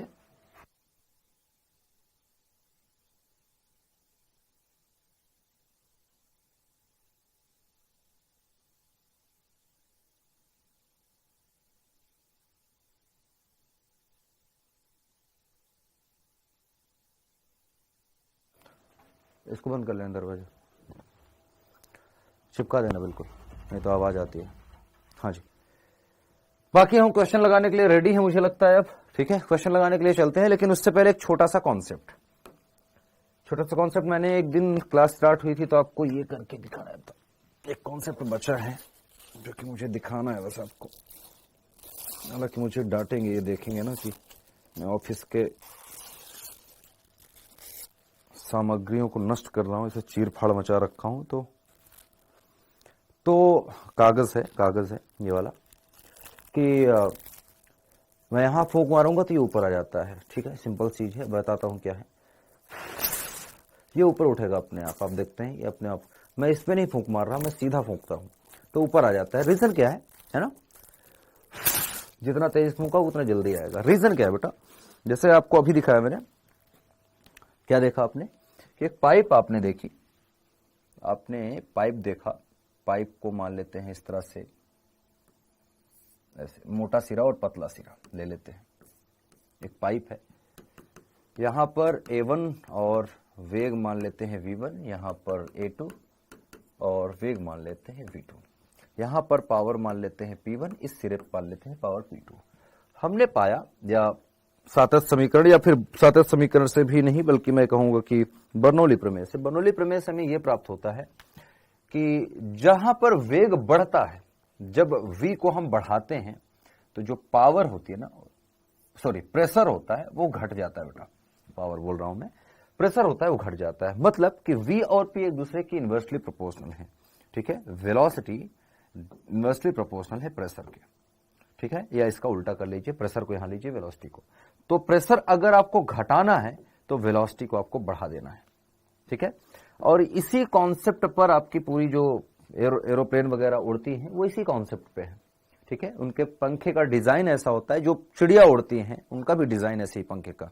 तो आप देखते हैं चिड़िया का पंखा, ऊपर का सरफेस एरिया ज्यादा रखते हैं, ऊपर का स्लोप ऐसे रखते हैं, तो इस पर से हवा काफी तेज जाती है, नीचे क्या होता है बेटा, प्रेशर जो है ज्यादा रह जाता है, ऊपर तेज हवा चलती है, नीचे की हवा कम चलती है तेज, ठीक है। तो पंखों के नीचे और ऊपर में अगर मैं देखूं तो डिजाइन आपने देखा होगा, पंखे कैसा होता है बेटा, पंखे का डिजाइन कुछ इस प्रकार का होता है, आपने देखा होगा, ठीक है। पंखे का डिजाइन कुछ बगल से देखेंगे तो ऐसा होता है। इसमें होता ये है कि यहां पर जो हवा की स्पीड है, यहां पर स्पीड अगर मैं V1 लूं और यहां पर स्पीड आप पाएंगे V2 है, ठीक है, दोनों का कंपैरिजन करेंगे, ठीक है। यहां पर पावर मान लेते हैं ऊपर P1 है, नीचे पावर मान लेते हैं P2 है, तो आप देखेंगे V1 इज ग्रेटर देन होता है V2, बल्कि मच ग्रेटर देन V2 होता है, ठीक है, काफी ज्यादा होता है। इस वजह से पावर जो है P2 वो ज्यादा हो जाती है P1 से, ठीक है। और जब ऐसा होता है तो ये जो नीचे की पावर है ये वाली एक बल लगाती है ऊपर की तरफ, अपने आप को बैलेंस करने के लिए नीचे की तरफ से एक बल लगता है, जिसको आप उत्प्लावन बल समझते हैं, थ्रस्ट एक लिखता है और उठा देता है। तो ये पावर, पावर नहीं यार, प्रेशर विपिन, हाँ, जो प्रेशर है डिफरेंस की वजह से, इस वेलोसिटी डिफरेंस की वजह से एक प्रेशर डिफरेंस क्रिएट हो जाता है। प्रेशर नीचे वाला ज्यादा हो गया तो ये ऊपर की तरफ लिफ्ट करने में मदद करता है, और बाकी तो फिर काम पंखा कर ही रहा है, ठीक है। तो इस तरह से एरोप्लेन आपकी उड़ जाती है, उड़न छू हो जाती है। कितनी सेक्सी चीज है, कितनी प्यारी चीज है, छोटा सा कॉन्सेप्ट है, सोचो इतनी बड़ी चीज उड़ जाती है ना, लाखों किलो का वजन का जो है चीज उड़ जाए, ऐसा है 1000 किलो, लाख किलो, 1000 किलो मान लो, लाखों किलो तो बहुत ज्यादा हो गया, तो हजारों किलो, लाखों किलो में चीजें उड़ रही हैं, बड़े बड़े लोहे के टिन उड़ रहे हैं, बताओ, है ना, ऐसे उड़ते हैं। समझ में आई? छोटा सा कॉन्सेप्ट, बहुत बड़ा कॉन्सेप्ट नहीं है। तो यही कारण है कि जो रेलवे ट्रैक होते हैं, जैसे रेलवे लाइन के किनारे से हमें बोला जाता है कि दूर हो जाओ, जब ट्रेन आए या बहुत तेज कोई ट्रेन निकल रही है तो उसके पास नहीं खड़े होना चाहिए, ट्रैक के पास नहीं खड़े होना चाहिए। क्या कारण है? क्या कारण बेटा? कि जब ट्रेन बहुत तेजी से निकलेगी तो यहाँ की हवा तो क्या होगी, ट्रेन की स्पीड के साथ भागना स्टार्ट कर दी। तो अब मान लो आप यहाँ खड़े हैं, एकदम पास में झांक रहे हैं, होगा क्या कि जो आपके पीछे की हवा है, यहाँ की हवा तो उतनी तेजी से नहीं गई ना, तो यहाँ का प्रेशर अचानक से घट गया, यहाँ का प्रेशर अचानक से कम हो गया। ट्रेन के जाने की वजह से ट्रेन के संपर्क में जितनी वायु आई वो बहुत तेजी से निकल गई, ठीक है, वो उसकी स्पीड बढ़ गई, लेकिन यहाँ वाली हवा तो अपने आप रह गई वैसे ही, उनको तो पता ही नहीं लगा। तो जैसे ही प्रेशर यहाँ कम होता है तो यहां से हवाएं, यहां से जो बाहर वाली हवाएं हैं वो दौड़ करके इसको फिल करने की कोशिश करती हैं, ठीक है, इसको कवर करने की कोशिश करती हैं। प्रेशर जो कम हो गया यहां पर, इस प्रेशर को भरने की कोशिश करती है, ठीक है। और अगर वो प्रेशर बहुत ज्यादा डिफरेंस क्रिएट हो गया है, मतलब ठीक ठाक अंतर अगर आ गया है, बहुत तेज अगर स्पीड से निकल गई, बहुत ज्यादा ही प्रेशर यहां घट गया और यहां प्रेशर काफी ज्यादा हो गया, डिफरेंस काफी ज्यादा हो गया, तो जो भी चीजें रास्ते में उसको सबको उठा के ये प्रेशर ट्रैक पे फेंक देगा और एक्सीडेंट हो जाता है। तो कई बार एक्सीडेंट हुए हैं, ठीक है, हो जाते हैं, लोग नहीं समझ पाते। और एक कारण ये भी है कि जैसे नाव है, दो नाव बह रही हैं, तो दो नाव आप देखेंगे कि जो दो नाव बह रही हैं, एक नाव है ना इस प्रकार से अगर बह रही है और दूसरी नाव देखेंगे तो बहुत पास नहीं आती, वो दोनों नाव दूर रहती हैं। रीजन क्या है कि अगर दोनों नाव के बीच अगर पास में आ जाए तो जो बीच वाला पानी है वो काफी तेजी से जा रहा है इधर, और इधर का पानी इसको कवर करने की कोशिश करेगा और इसका पानी इसको कोशिश करने करेगा, कवर करने की कोशिश करेगा, क्योंकि यहां से स्पीड तेज होगी पानी की दोनों के बीच की, तो यहां पर हो जाएगा प्रेशर कम, और यहां पर प्रेशर बगल से ज्यादा, ये प्रेशर इन नाव को इकट्ठा कर देगा और ये आके भिड़ जाएंगी और काम होगा, ठीक है। फिर क्या हो जाएगा बेटा, काम हो जाएगा। तो इसीलिए थोड़ी थोड़ी फिजिक्स जरूरी है, कहीं कहीं पर बेसिक जो फिजिक्स लगती है उनको। तो नाव कभी भी ऐसे पैरेलल में ज्यादा स्पीड, धीरे धीरे चलना है तो कोई दिक्कत नहीं है, जैसे घाट वाट पे आप देखते हैं आराम से चलते हैं। लेकिन अगर तेज है, जैसे है ना स्ट्रीमर वगैरह आप चलाते हुए देखते हैं काफी तेज, तो एकदम बहुत किनारे में नहीं चलाते, बहुत पास पास नहीं चलाते कि वो मोटरसाइकिल की तरह कंधे पर कंधा रख लिए, हाँ भाई कहाँ जरा देना एक, है ना, केसरी कर लेते हैं जुबा, तो वो वाला काम नहीं कर सकते ना नाव पे, समझे। और तेज नाव पे तो बिल्कुल नहीं, जहाज पे तो दूर रह के, है ना, तो वैसा है, नहीं तो जुबा केसरी हो जाएगा अपना, ठीक। तो इसलिए नाव में बैठ के जुबा केसरी नहीं कर सकते, स्प्लेंडर पे ही कर सकते हो आप। क्या लगता है? मुझे तो लगता है ये जो स्प्लेंडर वाले हैं ना, जो कॉलर खड़ा करके और हाथ में रुमाल बांध के और मुंह में जो है जुमा केसरी करके निकलते हैं, इनको नाव दे देनी चाहिए और इनको बोलो कि जैसे अभी तुम स्प्लेंडर चला रहे थे ना, एक दूसरे बगल बगल में 3-3 दोस्त एक साथ जा रहे थे रोड पर, है ना, बाप की रोड है तुम्हारी, ऐसे चल रहे हो कि दूसरे लोग परेशान हो रहे हैं, ना आगे जाने दे रहे हो किसी को, ना पीछे, तो उनको नाव दे देनी चाहिए कि बेटा तुम ऐसा करो, तेज नाव चलाओ काफी फास्ट वाली, और बगल बगल में चलो ऐसे। फिर इनकी जुबा जब केसरी हो जाएगी तब तब इनको समझ में आ जाएगा, है ना। चलिए,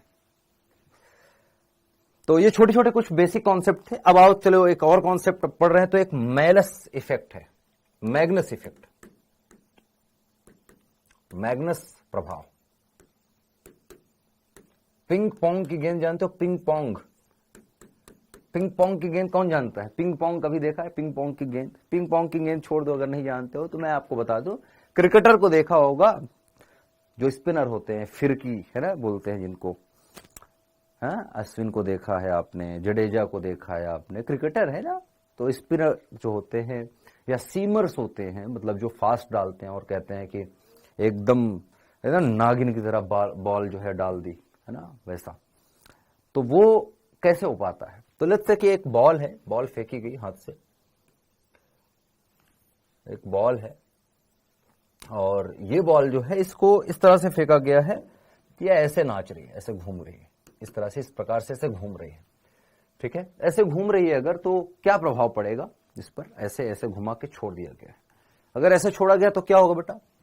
दोनों की ऊपर और नीचे वाले पॉइंट का अगर वेलोसिटी देखेंगे, इस पॉइंट का वेलोसिटी देखें और इस पॉइंट का वेलोसिटी देखें, क्या देखने को मिलेगा आपको?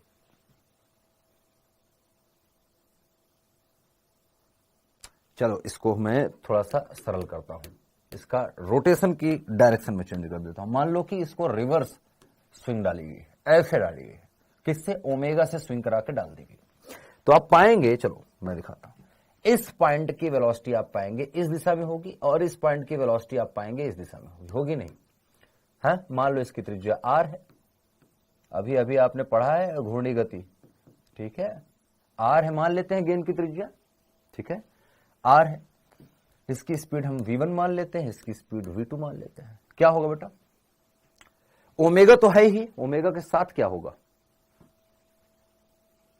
अरे बोलो यार, क्या होगा? कौन से, v1 ज्यादा है या v2 ज्यादा है? पूरी स्पीड में टोटल स्पीड ले रहा हूं अगर यहां पर, तो आप देखेंगे यहां पर इस साइड की जो टोटल स्पीड आएगी वो आएगी बेटा ओमेगा, ओमेगा, और ओमेगा के साथ ही ओमेगा की दिशा में ही इधर की तरफ वायु आ रही है, तो इधर की तरफ टोटल जो वेग आएगा वो आएगा ओमेगा प्लस वी आर के। सही है? सही है क्या? सही लिखा है क्या मैंने? हाँ बताओ तो, या v प्लस ओमेगा आर के, ओमेगा प्लस वी आर के, सही बता रहा। घूर्णी गति अभी पढ़ा है, फिर हो जाएगा, फिर गलती अगर करे ना, अगर गलत आंसर हाँ हाँ हाँ हाँ कर दिए तो देख लेना। अच्छा मैं पूछ रहा हूं, v प्लस ओमेगा आर लिखना चाहिए था मुझे या ओमेगा प्लस वी आर लिखा है जो वही सही है? पढ़े हो ना अभी?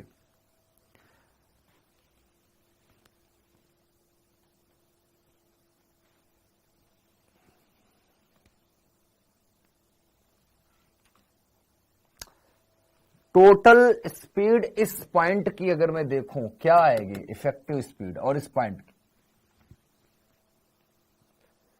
सेकंड वाला सही है कि फर्स्ट वाला जो लिखा है वहां पर? फर्स्ट वाला ये जो लिखा है गलत है बच्चे, v प्लस ओमेगा। अरे यार ऐसे ही करोगे क्या? v प्लस ओमेगा, ये वाला सही है। v plus omega. अरे टोटल वेलोसिटी लिखनी है तो ये वी आर क्या बन रहा है बेटा? वी आर का कोई तुक ही बन रहा है, तुक बन रहा है क्या? यहाँ पर कुछ नहीं बन रहा है, तो काहे जबरदस्ती लिख रहे हो? वी प्लस ओमेगा आर आएगा ना, और वी माइनस ओमेगा आर, ठीक है? तो आएगा वी प्लस ओमेगा आर, यहां आएगा, इधर की तरफ है वी और इधर की तरफ है ओमेगा आर, ठीक है? तो क्या आएगा? वी माइनस ओमेगा आर, ऐसे आएगा, ठीक है? तो ऊपर की तरफ देखो वेलोसिटी जुड़ जा रही है और नीचे की तरफ वेलोसिटी घट जा रही है, और इस वजह से आप देखेंगे कि ऊपर का प्रेशर अगर मैं लूं, ऊपर का प्रेशर अगर मैं P1 लूं, नीचे का प्रेशर अगर P2 लें, तो आप पाएंगे कि P1 इज लेस देन होगा P2 से, P1 लेस देन होगा, तो नीचे से ऊपर की तरफ एक है ना बल लगेगा और बस काम होगा, ठीक? तो जो स्पिन होती है वो किस दिशा में होगी, कैसे होगी, वो यहां से डिसाइड होता है, ठीक है? ऐसे छोटी सी जो है साइंस है। जैसे आपने देखा होगा कुछ लोगों के घर उड़ जाते हैं जब आंधियां आती हैं, तो क्यों उड़ जाते हैं? वो उड़ इसलिए जाते हैं कि जो छपरी है आपकी घर की, है ना, टिन वगैरह जो भी लगा हुआ है, अब हुआ ये कि इस पर से हवा तो बहुत तेज चली, यहाँ की स्पीड बहुत ज्यादा होगी, पहले हवा नहीं चल रही थी या इतना तेज नहीं था, तो ऊपर का प्रेशर नीचे का प्रेशर लगभग बराबर था, ठीक है, बांध रखा था, ठीक है। अब यहां से अचानक से बहुत तेज अगर हवा चली तो नीचे तो, अब अंदर तो, घर के अंदर तो, दीवारों के अंदर तो हवा नहीं चल रही है। यहां पर हुआ क्या कि यहां पर प्रेशर जो है, यहां पर प्रेशर अगर मैं कहूं कि P1 है और यहां पर प्रेशर अगर P2 है, तो आप पाएंगे कि P2 बहुत बहुत कम हो गया P1 से, और ऐसा हुआ तो ये वाला प्रेशर इस प्रेशर को जो है कवर करने की कोशिश करेगा, इस जगह को भरने की कोशिश करेगा, और नीचे से एक बल लगेगा, ऊपर की तरफ ये उठ जाएगा, और जैसे उठेगा तो ये हवा चल रहा है, ये हवा इसको कहेगा कि अच्छा उठ गया क्या, आजा चलते हैं, तो ये लेके जाएगा और जहां तक ले जाएगा वो गिरा देगा, फिर ये कहेगा काम हो गया, फेंक दिया। तो आंधी का ये काम होता है, ठीक है? घर कमजोर नहीं था बेटा, घर कमजोर नहीं था, बड़े बड़े महल उड़ा दे, हवा में इतनी ताकत होती है, तो कभी अंडरस्टिमेट मत करना, ठीक है? हवा को कभी अंडरस्टिमेट मत करना, ये पावर जो आप देख रहे हैं ना हवा की, है ना, दुनिया उड़ा दे इतना हवा होता है। घर कमजोर नहीं बेटा, घर आप बना लीजिए कितना भी मजबूत, हवा अपने औकात पे आ गया तो फिर दिक्कत हो जाएगी, ठीक है ना। जो एरोप्लेन को उड़ा सकता है इतने भारी भरकम, ठीक है, वो तुम्हें लगता है घर रुकेगा? चलिए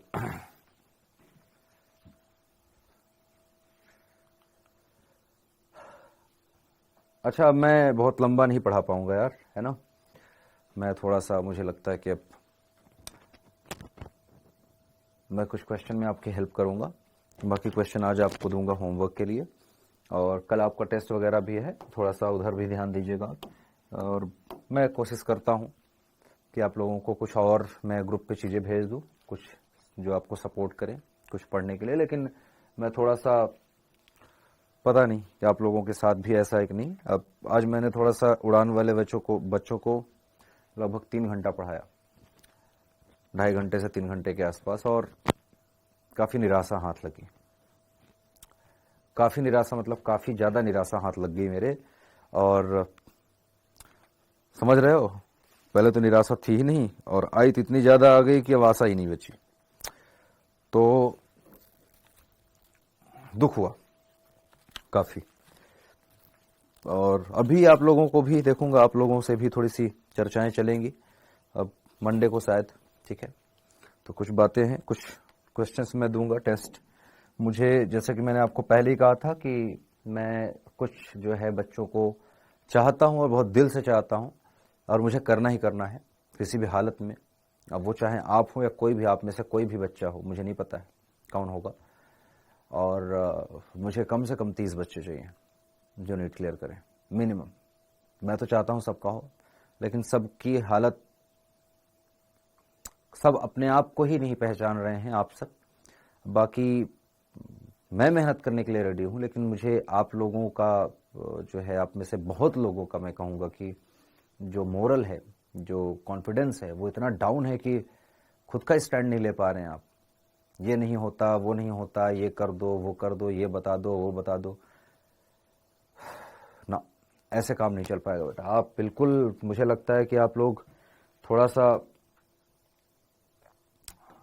सच्चाई वाली दुनिया में रहें यार, पढ़ाई वढ़ाई करें। और मुझे सच में, मैं बोल रहा हूँ, मुझे 30 बच्चे चाहिए, 30 बच्चे चाहिए, और चाहिए मतलब ऐसे कि सिलेक्शन जिनका हो, मिनिमम वो बोल रहा हूँ, this is the minimum student number, ठीक है। और उसके लिए मैं धीरे धीरे मैं कोशिश में हूँ, देख रहा हूँ आप लोगों को बहुत करीब से, बहुत प्यार से, और करना तो है ही मुझे, आप नहीं तो कोई और सही, कोई और नहीं तो कोई और सही, ठीक है, पर करेंगे। एक वस्तु किसी द्रव की सतह पर ठीक तैर रही है, ये जो प्लावन वाला कंडीशन था उसी में है। वस्तु का घनत्व द्रव के घनत्व के समान है लगभग, ठीक तैर रही है मतलब कि डूबी तैर रही है, डूबा रहता हूं, है ना, वही वाला है। वस्तु को हल्के से नीचे धकेला जाए तो वस्तु के साथ क्या होगा? यह धीरे धीरे वापस अपनी पूर्वावस्थित स्थिति पे आ जाएगी, यह वहीं डूबी रहेगी जहां इसे छोड़ा गया, यह पूरी डूब जाएगी, यह धक्के के साथ बाहर उछलाएगी, या ये जाएगी फिर ऐसे ऊपर आएगी, जंप करेगी, फिर आके ऐसे ऐसे करके और फिर अपने लेवल पे आ जाएगी। लास्ट वाला एग्जांपल ये कह रहा है, पूरी डूब जाएगी मतलब जहां तक उसको धक्का दे दिया, मान लो मैं पहले कह रहा हूं कि इतना डूबी थी, यहां पर तैर रही थी वस्तु, इसको हमने धक्का दिया, ये यहां तक जाके रुक गई, तो यही रुकी रहेगी क्या, या फिर नीचे ही रख जाएगी जाके, ठीक है, या लौट के आ जाएगी धीरे धीरे ऊपर, फिर यहीं पर आ जाएगी, या फिर ये ऐसे तेजी से आएगी और फिर उसके बाद ऐसे ऐसे ऐसे ऐसे होके और यहीं पर जैसे थी वैसी हो जाएगी? क्या लगता है? डूब डूब रहता हूँ।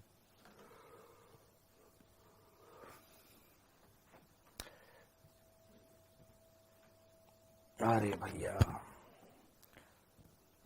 बेटा, मैं जल्द ही 10 मिनट में मेरे पास है, और बताइए आप लोग थोड़ा सा चर्चा करें अपने आप से। तो पहले और चौथे ऑप्शन में काफी भिड़ंत देखने को मिल रही है, काफी जोरों शोरों से देखना, ये तो अच्छी बात है कि भीड़ है।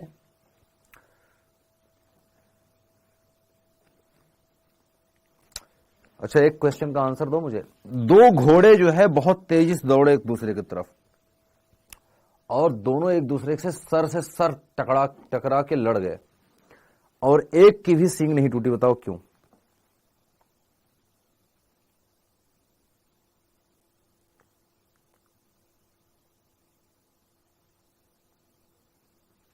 हाँ, एक की भी सींग नहीं टूटी, ऐसा क्यों हो गया? होना चाहिए था, टूटना तो चाहिए था। सर से सर पूरा टकरा दिया, एकदम टूट जाना चाहिए था। आपने देखा होगा भैंस को लड़ते हुए, है ना, या गाय वगैरह लड़ जाती हैं, सींग टूट जाती हैं। ऐसा क्यों बेटा? घोड़े के सींग नहीं घोड़े के सींग नहीं होते। अच्छा, चलिए चलिए, अच्छी बात है। हाँ, तो इसका आंसर क्या है बेटा? हाँ, हॉर्न। हॉर्न बोलते हैं ना, सिंह को क्या बोलते हैं? हॉर्न।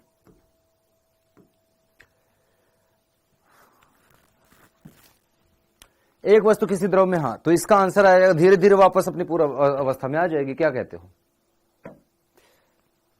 अरे भैया चलो, इन सब का आंसर मैं एक बार में फटाफट से बताऊंगा। एक क्वेश्चन और करते हैं, 2-3 क्वेश्चन इसी तरह के हैं, क्योंकि हाँ ये अच्छा क्वेश्चन है, पहले इसको देखिए।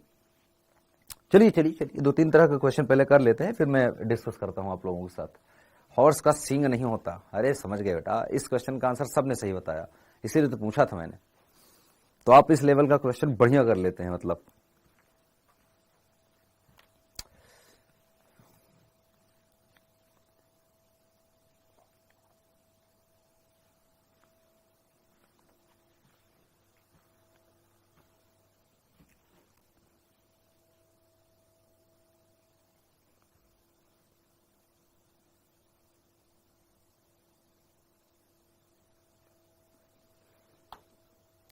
इस क्वेश्चन का आंसर देखिए, बहुत प्यारा प्रश्न है। देखिए क्या है, अभी आपको एक छोटा सा कॉन्सेप्ट पढ़ाया था कि उत्प्लावन वाला। इसमें लिखा है एक आयताकार पिंड का आकार दे रखा है 5 × 5 × 10।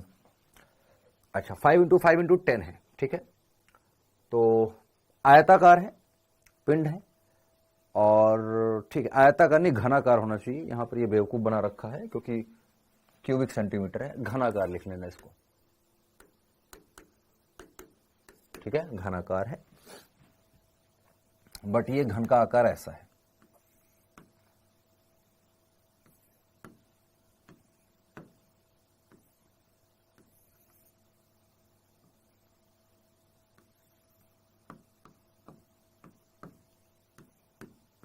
ठीक है, ये घन है लेकिन लंबा है, ठीक है, पूरा वैसे नहीं, घनाभ है, हाँ घनाभ बोल सकते हैं इसको। तो ये है 5 × 5 × 10। 10 लंबाई है, 5 चौड़ाई और 5 है ना ऊंचाई है, ऐसा है। ये पहले ऐसे रखा है जैसे ये है ना, तो इसको ऐसे रखा गया है, ठीक है, ऐसे रखा, मतलब 5 वाला नीचे है और 10 सेंटीमीटर वाला पहले, अच्छा 5 सेंटीमीटर वाली भुजा ऊर्ध्वाधर है। ऊर्ध्वाधर मतलब ऊपर, ऐसे ही पानी में, मतलब ये पानी में ऐसे डूबा हुआ है, ऐसे ऐसे है पहले। बाद में क्या किया, इसको खड़ा कर दिया ऐसे, और इसको ऐसे सीधा डुबो दिया गया, 10 सेंटीमीटर वाला ऊपर कर दिया। तो अब बताइए कि क्या होगा, जल स्तर पर क्या प्रभाव पड़ेगा?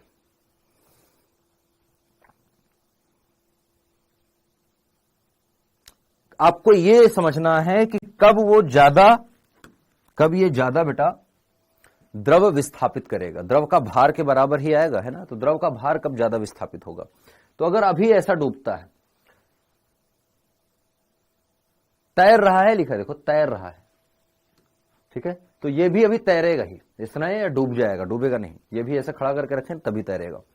तो जब तैर रहा है तो नीचे का पृष्ठीय क्षेत्रफल देखिए कितना है, नीचे का पृष्ठीय क्षेत्रफल देखो कितना है, नीचे का पृष्ठीय क्षेत्रफल कितना है बेटा, इसका क्षेत्रफल देखो कितना है, आयतन निकालना ना मुझे। पृष्ठीय क्षेत्रफल देखो ए है कितना है, 5 और गुणे 10, 10 × 5 = 25, 5 × 50 माफ करना, 50 सेंटीमीटर स्क्वायर हो गया, और ऊंचाई कुछ है नहीं तो 50 सेंटीमीटर स्क्वायर ये हो गया, और अगर खड़ा कर देंगे तो 5 × 5 = 25 ही रहेगा, ठीक है। तो पहली बार जो है जब ऐसे पड़ा हुआ रखा है तो ज्यादा जो द्रव है उसको विस्थापित करेगा, जब खड़ा करके रख देंगे तो द्रव कम विस्थापित होगा, तो जल का स्तर गिर जाएगा या उठ जाएगा? उठ जाएगा बेटा, जल का स्तर उठ जाएगा, दूसरा ऑप्शन आ जाएगा, है ना, उठ जाएगा, ठीक है।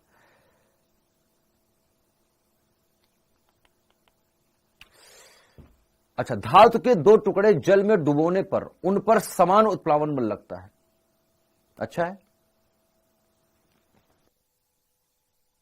अब इस क्वेश्चन का आंसर तो आप लोग कर ही देंगे, फटाफट बताओ, क्विज है यार, ये तो क्विज वाले क्वेश्चन है, इसमें कुछ नीट वाला नहीं है, लेकिन आए नीट में है।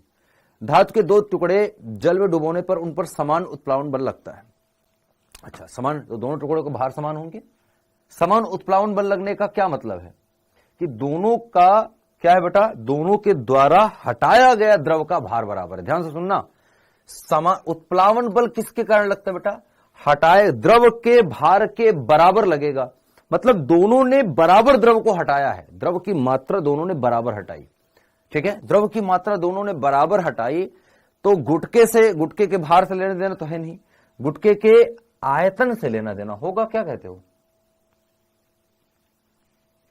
आयतन से लेना देना होगा, क्योंकि जितना आयतन होगा उतना ही हटाएंगे, तो आयतन से लेना देना होगा, क्योंकि भार तो द्रव का लेना है, दूसरा कहां से आया, दोनों टुकड़ों का समान घनत्व से नहीं बेटा, घनत्व से नहीं, आयतन।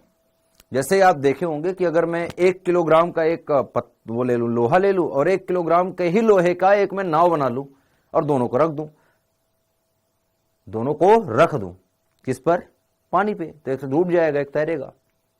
समझे, बुझले कि ना। तीसरा, जब किसी डंडी वाले तराजू से, देखिए कितना बढ़िया प्रश्न है, डंडी वाला तराजू वो जो घर में रहता है, ऐसे पकड़ के उठा लेते हैं इधर और इधर, है ना, फिर ऐसे तौलते हैं, बनिया वगैरह जो है ना, ऐसे आते हैं जब आप कुछ सौदा वगैरह बेचते हैं, दुकान पे भी जाते होंगे, तो जो जैसे गांव वगैरह में आते हैं, ले जाते हैं धान गेहूं जो भी फसल होती है, फिर आते हैं, उनके अंगूठे कैसे चलते हैं, ऐसे तराजू होती है, जैसे ज्यादा हो गया एक तरफ तो ऐसे ऐसे ऐसे ऐसे गिराते रहते हैं थोड़ा थोड़ा मुझे बड़ा मजा आता है, मैं जाता हूँ तो मैं कहता हूँ मैं करूंगा ऐसे, हाथ लेकिन बहुत काम करता है, कलाई के बहुत दम लगता है उसमें। तो जब किसी डंडी वाले तराजू से दो पिंडों को पानी में लटकाया जाता है, इस बार पानी में चले गए, ठीक है, पानी में चले गए, तो साम्यावस्था में एक का द्रव्यमान दे रखा है 36 ग्राम है, और इसका घनत्व भी दे रखा है 9 ग्राम पर क्यूबिक सेंटीमीटर, 9 ग्राम क्यूबिक सेंटीमीटर होना चाहिए, क्यूबिक सेंटीमीटर है, हाँ क्यूबिक सेंटीमीटर है। सीसी मतलब बेटे क्यूबिक सेंटीमीटर मतलब सेंटीमीटर का स्क्वायर, सीसी का मतलब जैसे आप देखते हैं ना गाड़ी में लिखा होता है 70 सीसी की बाइक है, 70 सीसी का मतलब कि 70 क्यूबिक सेंटीमीटर, सेंटीमीटर की घात 3, ठीक है, इसको क्यूबिक मतलब घात घन सेंटीमीटर जिसको आप बोलते हैं, तो क्यूबिक सेंटीमीटर मतलब घन सेंटीमीटर लिखा है, समझे का, हाँ तो गलती मत करना। यदि दूसरे का द्रव्यमान 48 ग्राम है तो इसका घनत्व तो बताइए, तो आपको रिलेटिव वाला कॉन्सेप्ट जो है वो फटाफट से लगा लेना है और आंसर बताना है।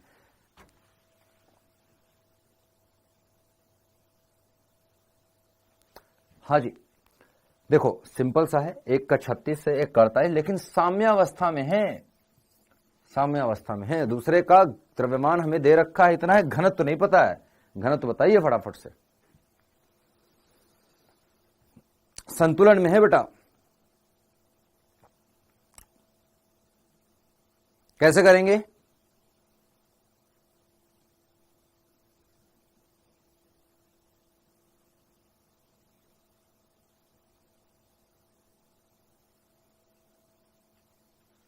देखो एक जगह से मुझे आयतन मिल जाएगा, तो उसका आयतन का, क्योंकि इसका साम्यावस्था में है, आयतन का यूज कर लेना, घनत्व निकाल लो फटाफट से, ठीक है, निकाल लेना। अब काफी टाइम भी हो गया, मुझे लगता है मुझे चलना चाहिए, 1.5 घंटे हो भी गए हैं, तो कुछ नहीं करना है, बेसिक सा जोड़ घटाना गुणा भाग है, मुझे लगता है आप कर लेंगे, तो इसको लगा लेना। 2-4 क्वेश्चन और आपको अच्छे दे देता हूं। अच्छा, ये क्वेश्चन जो है छद्म बल पे है, मैं इसमें थोड़ा सा आपको हिंट दे दूं। ये आपको दे रखा है कि एक यूट्यूब है, पहले इसमें लेवल यहां तक मान लो भरा हुआ था, ठीक है, फिर इस वाले सिरे को यहां से इस तरफ से ए त्वरण से इधर की तरफ लेके भागना स्टार्ट कर देते हैं, ए त्वरण दे दिया, तो ए त्वरण दिया तो यहां से द्रव इधर की तरफ चला गया, ये लेवल यहां से कम होके इधर बचा यहां, और यहां पर ऊपर चला गया, ठीक है। तो आपको बताना है ऊंचाई, यहां ऊंचाई का अंतर दिखता है, ऊंचाई का अंतर दिखा रखा है एच है, तो यहां पर बताना है कि क्या है बेटा, जो एच है वो कितना है, एच बराबर क्या होगा आपको ये बताना है, ए के रूप में, ए के पदों में है, आप देख लीजिए। तो छद्म बल लग रहा है, छद्म बल के कारण ये सब हुआ है, छद्म बल लगेगा और उसके कारण ये हो रहा है, निकालिएगा, ठीक है। तो इसको आप होमवर्क में लिखिएगा, करिएगा प्रैक्टिस। कई सारे होमवर्क है, मैं टिक मार देता हूँ, ये आपको पहुंच जाएंगे, ये आपको जहां जहां टिक मिलेगा वो आपके होमवर्क रहेंगे। प्रैक्टिस करना नहीं होगा तो मैं आपकी हेल्प करूंगा, कोई दिक्कत नहीं है, बट नेक्स्ट क्लास में। इसमें शायद 2 हैं, इसके दोनों का आंसर आपका जो है बर्नौली होगा, बर्नौली और ऊर्जा संरक्षण, ठीक है। बाकी देख लेना, ये आपको नहीं करना है, ये क्वेश्चन कर लेना अगर करना है तो, बट ये क्वेश्चन आपके इस कॉन्सेप्ट से नहीं हो पाएगा जब तक आप उष्मागत की नहीं पढ़ते हैं, ठीक है। तो लगा लीजिएगा, छोटे छोटे हैं बस, छोटे छोटे, ज्यादा कैलकुलेटिव प्रश्न नहीं, सब्जेक्टिव ही हैं, तो ज्यादातर सब्जेक्टिव क्वेश्चन थे, कर लेना, ठीक है। चलिए फिर मिलते हैं आपसे कल। टेस्ट अच्छे से देना, क्योंकि टेस्ट के रिजल्ट पर आपका ध्यान रहेगा आपके, ठीक है, कि आपका टेस्ट रिजल्ट कैसे आएगा। जी ब्यूटी रॉय बताइए। क्वेश्चन बाद में पूछ लेना यार, है ना, व्हाट्सअप कर देना। चलो बाय। क्वेश्चन था, क्वेश्चन कर लेना बाद में। हरी मरी मैया।